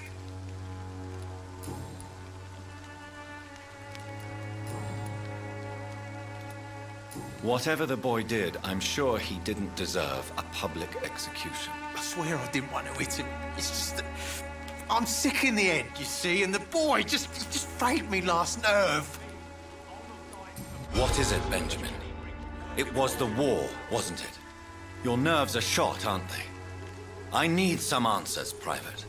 From one soldier to another. The doctors called me a liar, a coward. Put me in a straitjacket, locked me up. Finally, they sent me back to the front lines with a handful of tablets.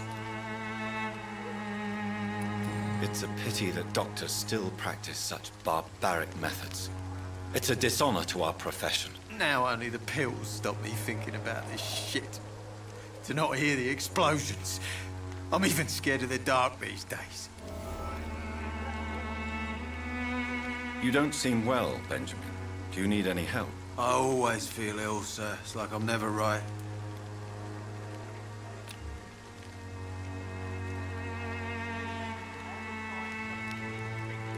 I will see you later. Do you know Nurse Dorothy Crane from the Pembroke Hospital? Have you heard anything? It's funny, I've been searching for her too. I need some pills. But the woman is a phantom, if you ask me. Really? And why is that? Word is she ain't real. It's just a cover for some doctor who runs an illegal dispensary for migrants. A gun, alcohol, and a bad temper make a terrible cocktail, sir. Goodbye for now.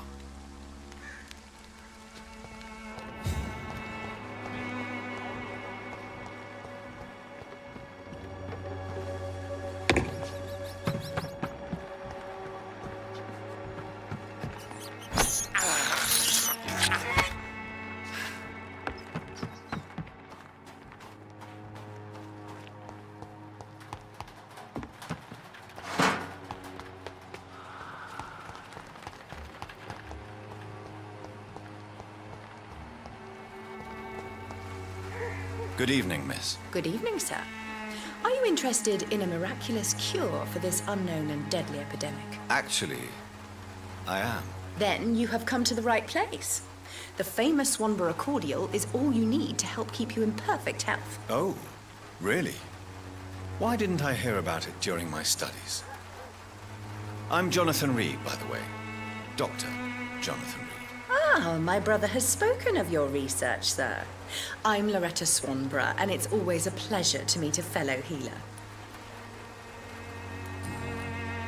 Tell me, who intrigues you most in Whitechapel? The region itself is something to see, but I would say Camellia the mute florist who gives away her flowers. What do you think of the locals? Most of them are afraid or desperate. They all come to me eventually for my remedy. Is there anyone I should avoid? Cadogan Bates, without a doubt. The bloody bastard remorselessly exploits poor migrants as soon as they get here. Do you know Nurse Dorothy Crane from the Pembroke Hospital? I'd like to know more about her. I don't like to talk about competition. Competition, you say? Never met her, but it seems she provides some sort of medical care to the poor. The whole thing has to be some sort of scam, if you ask me. I'd like to see what kind of medicine you're selling.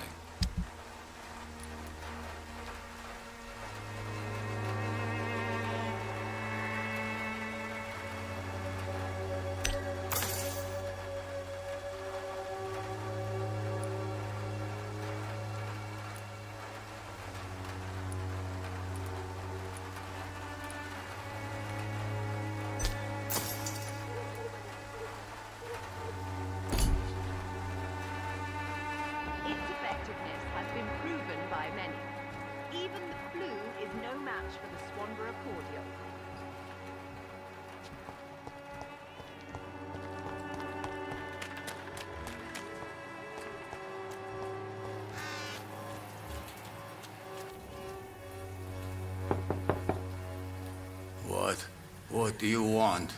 Leave me alone. Good evening, sir. I'm Dr. Reed. I'm looking for Nurse Dorothy Crane. There is no Dorothy Crane here. Now, goodbye. I'm afraid this medical leaflet says the opposite, sir. Really? Well, I'm afraid I'm going to close this door right now. Go bother someone else, Mr. Doctor. To enter that house, I must discover who this man really is. Maybe I could start by observing what he's up to.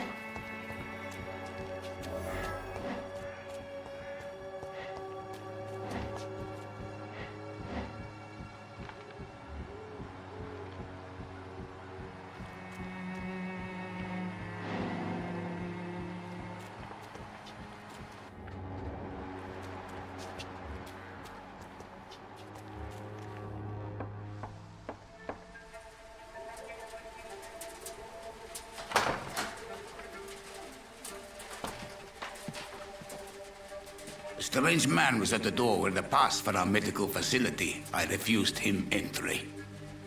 Darius, how could you know he didn't need our help? His clothes were too finely tailored to be from Whitechapel. Perhaps just a friend of that stray poet who is always about. Richard Nethercott? No, not of the same cloth, this man. I suspect some machination from that journalist. Clayton Darby. Is he still asking questions? Yes. I saw him drifting around St. Mary's Church. I swear he is tracking me just downwind.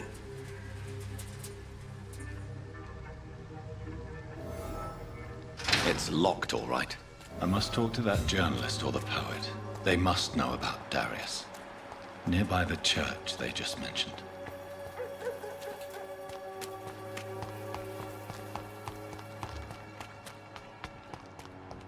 Cheap price, good quality. Welcome, on, sir. Take a look. Don't be Please, afraid. take a browse of my wares. I'm Dr. Reed. I would like to ask you a few questions, if you don't mind. Doctor? Interesting. I'm Barrett Lewis. Usually I don't have time to waste with talk, but at this hour of the night I can hardly refuse. Have you heard of a nurse called Dorothy Crane? Nurse Crane? So the bitch really is a nurse, then? Always thought she was just some crafty foreigner, that one.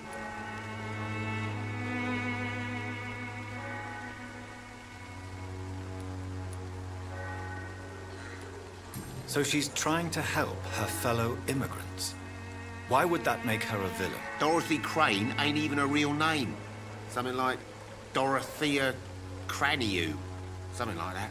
Came to England fleeing the war, I was told. That doesn't explain why she irritates you so much. Your precious Nurse Crane gives away medical supplies and prescriptions for free. I offered to sell it for a fair cut, but no. Miss Crane wanted to play the quiet saint. How is business around here? Business? I have no business.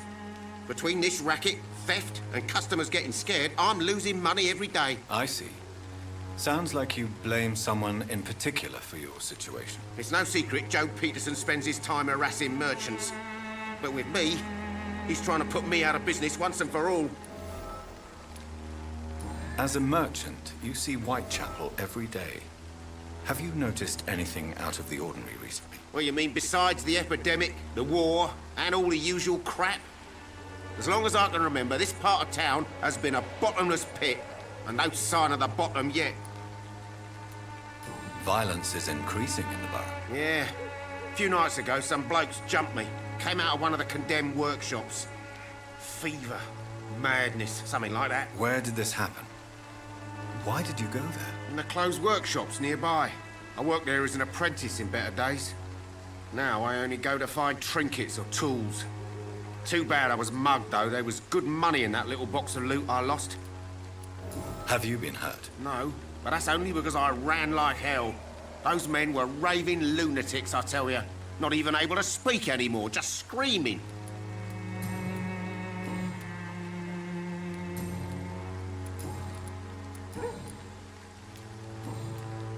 Right then. Show me what you have.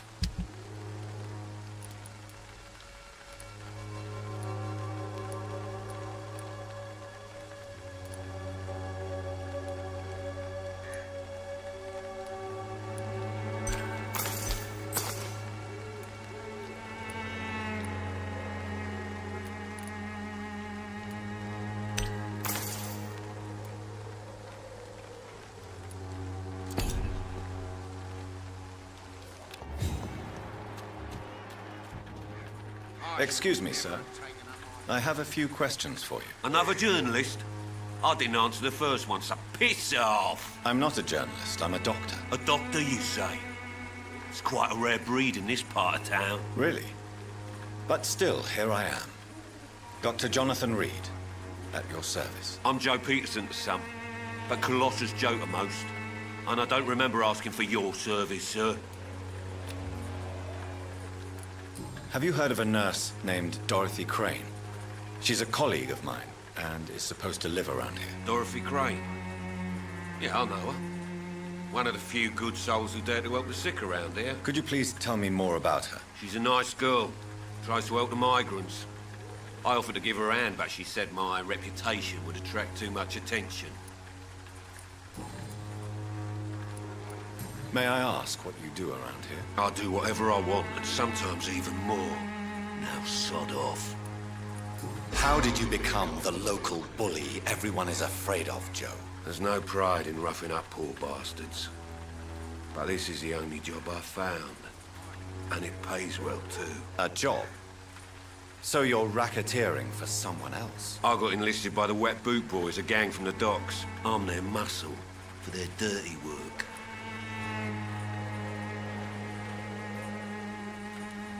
Most people don't become thugs when unemployed. This is a choice you made. I don't care what you think, sir. I do what I have to do for my own reasons, and that's that. I'm not sure Mr. Lewis would agree with your by all means necessary philosophy, sir. Oh, do you really think he's the poor victim here? Barrett can be as sneaky as anyone. Long ago, I even called the bastard my best friend.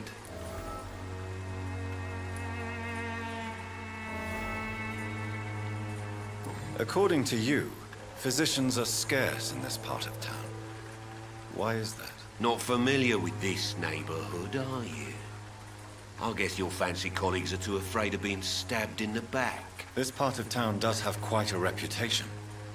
Would you say it's justified? Totally. Look at me, for instance. I always look my opponent in the eye before knocking him out.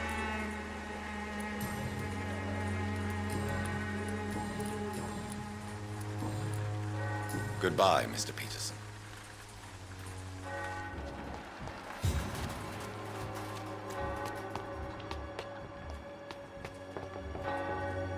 Forgive my interruption. Do not apologize, my son. Father Tobias Whitaker is always happy to teach mortals about the incoming Armageddon. I am Dr. Jonathan Reed, and I just have a few questions. A scientist? You are much more lost than I thought, my son. Do you know Nurse Dorothy Crane from the Pembroke Hospital? I'd like to know more about her. I don't like the liberal ideas of nurses, but I especially abhor that Nurse Crane you mentioned.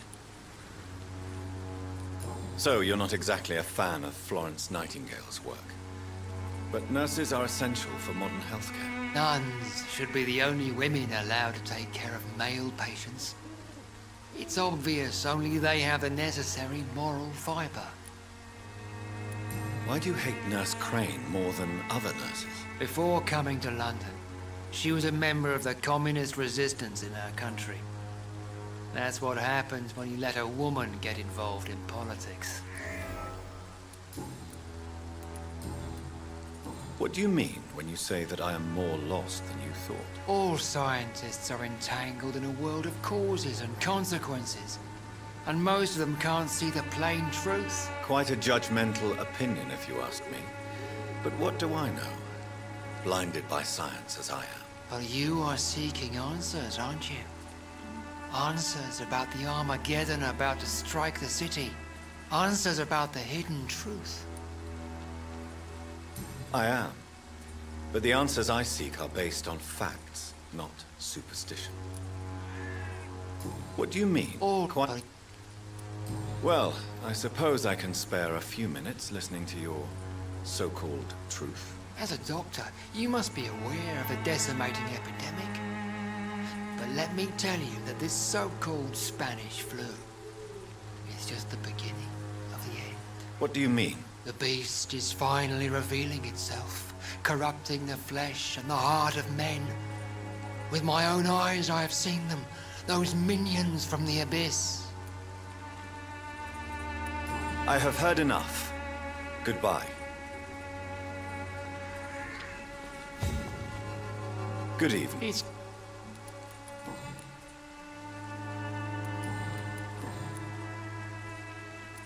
Have you any friends? Any family left in these terrible times? No. But I have a disciple I see as my son. He is so devoted. I sent him to preach the good word in the heart of this corrupted city.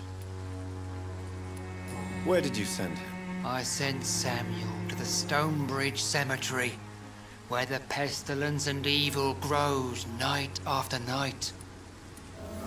You sent him on some preaching crusade during the epidemic. As a true believer, Samuel will fear no evil while he walks through the valley of the shadow of death.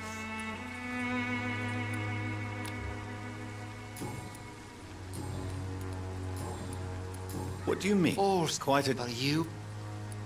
Well, as a doctor... What do you mean? The beast is... Really? And what would be your answer to this biblical threat? We must fight the disease before this legion outnumbers us. But not with scalpels and microscopes. No. What is left then? Cleansing fire.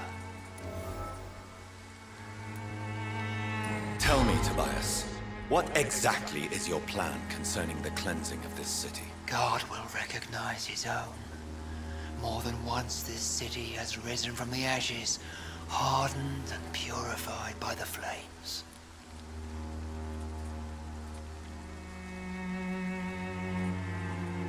Purification by fire has proved useful, but where do you stop? Burn the clothes? The buildings? The corpses? Worse? Your lack of faith is predictable. But my task is to convince rational minds like yours to see the light. This is God's will. You're mad. And dangerous. You're nothing but a soulless butcher. A small-time Torquemada. The Savonarola of Whitechapel. My son, if you think salvation is a free gift, go listen to the lies of that pompous fool, Joseph. Joseph, a fool? Vicar Larrabee of St. Mary's Church. While he continues preaching his fraudulent redemption, more and more people die in the streets.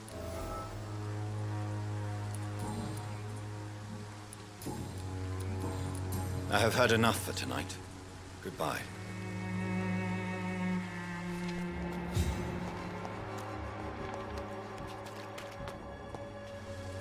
Excuse me, sir. Are you familiar with this part of town?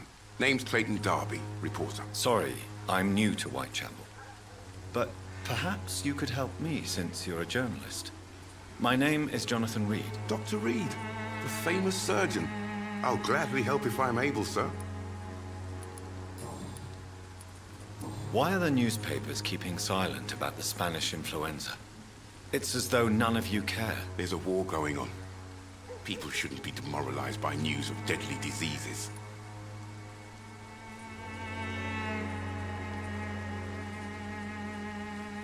I served in France. Our top priority must be to put an end to this butchery. This war must stop now. Sir, streets are a battlefield too. An invisible and untold war is going on, and it must be stopped. Have you any idea of the danger you face in these streets at night? I've had to run and hide more than once from frenzied mobs incensed by the fever. Do you think the flu is really responsible for this, Doctor?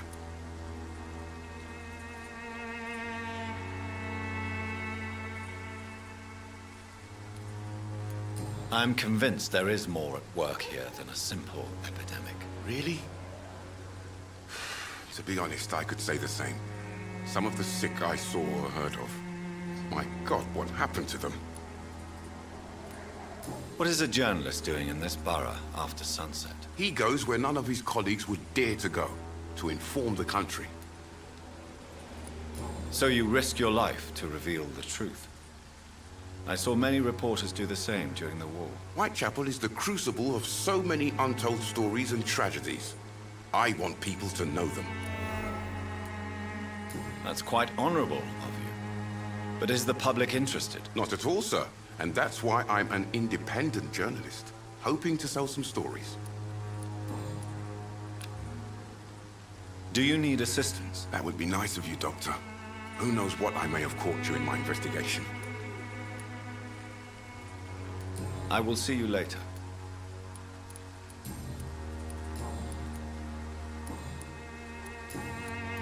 I heard you're investigating an underground medical dispensary in Whitechapel. What do you know about it? Not much, I'm afraid. They are wary of strangers, and I'm not really an acquaintance of theirs. Why do you care?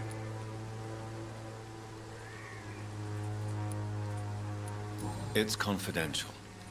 Speaking as a doctor, I'm sure you understand. Are you sure you're not just concerned about the repercussions that a scandal involving a certain Nurse Crane from the Pembroke Hospital would bring? Without a doubt, you are a damn fine journalist, Mr. Darby.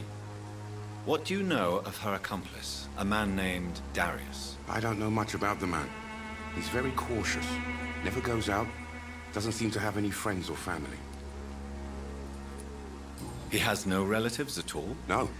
Except for that strange man, a poet named Richard Nethercott, who sometimes comes by. Darius would never let him in.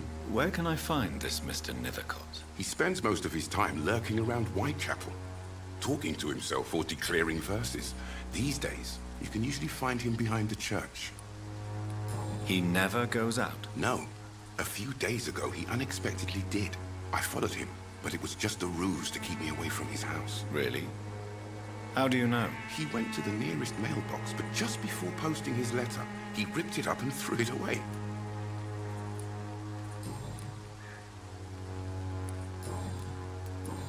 Goodbye, Mr. Darby. Farewell.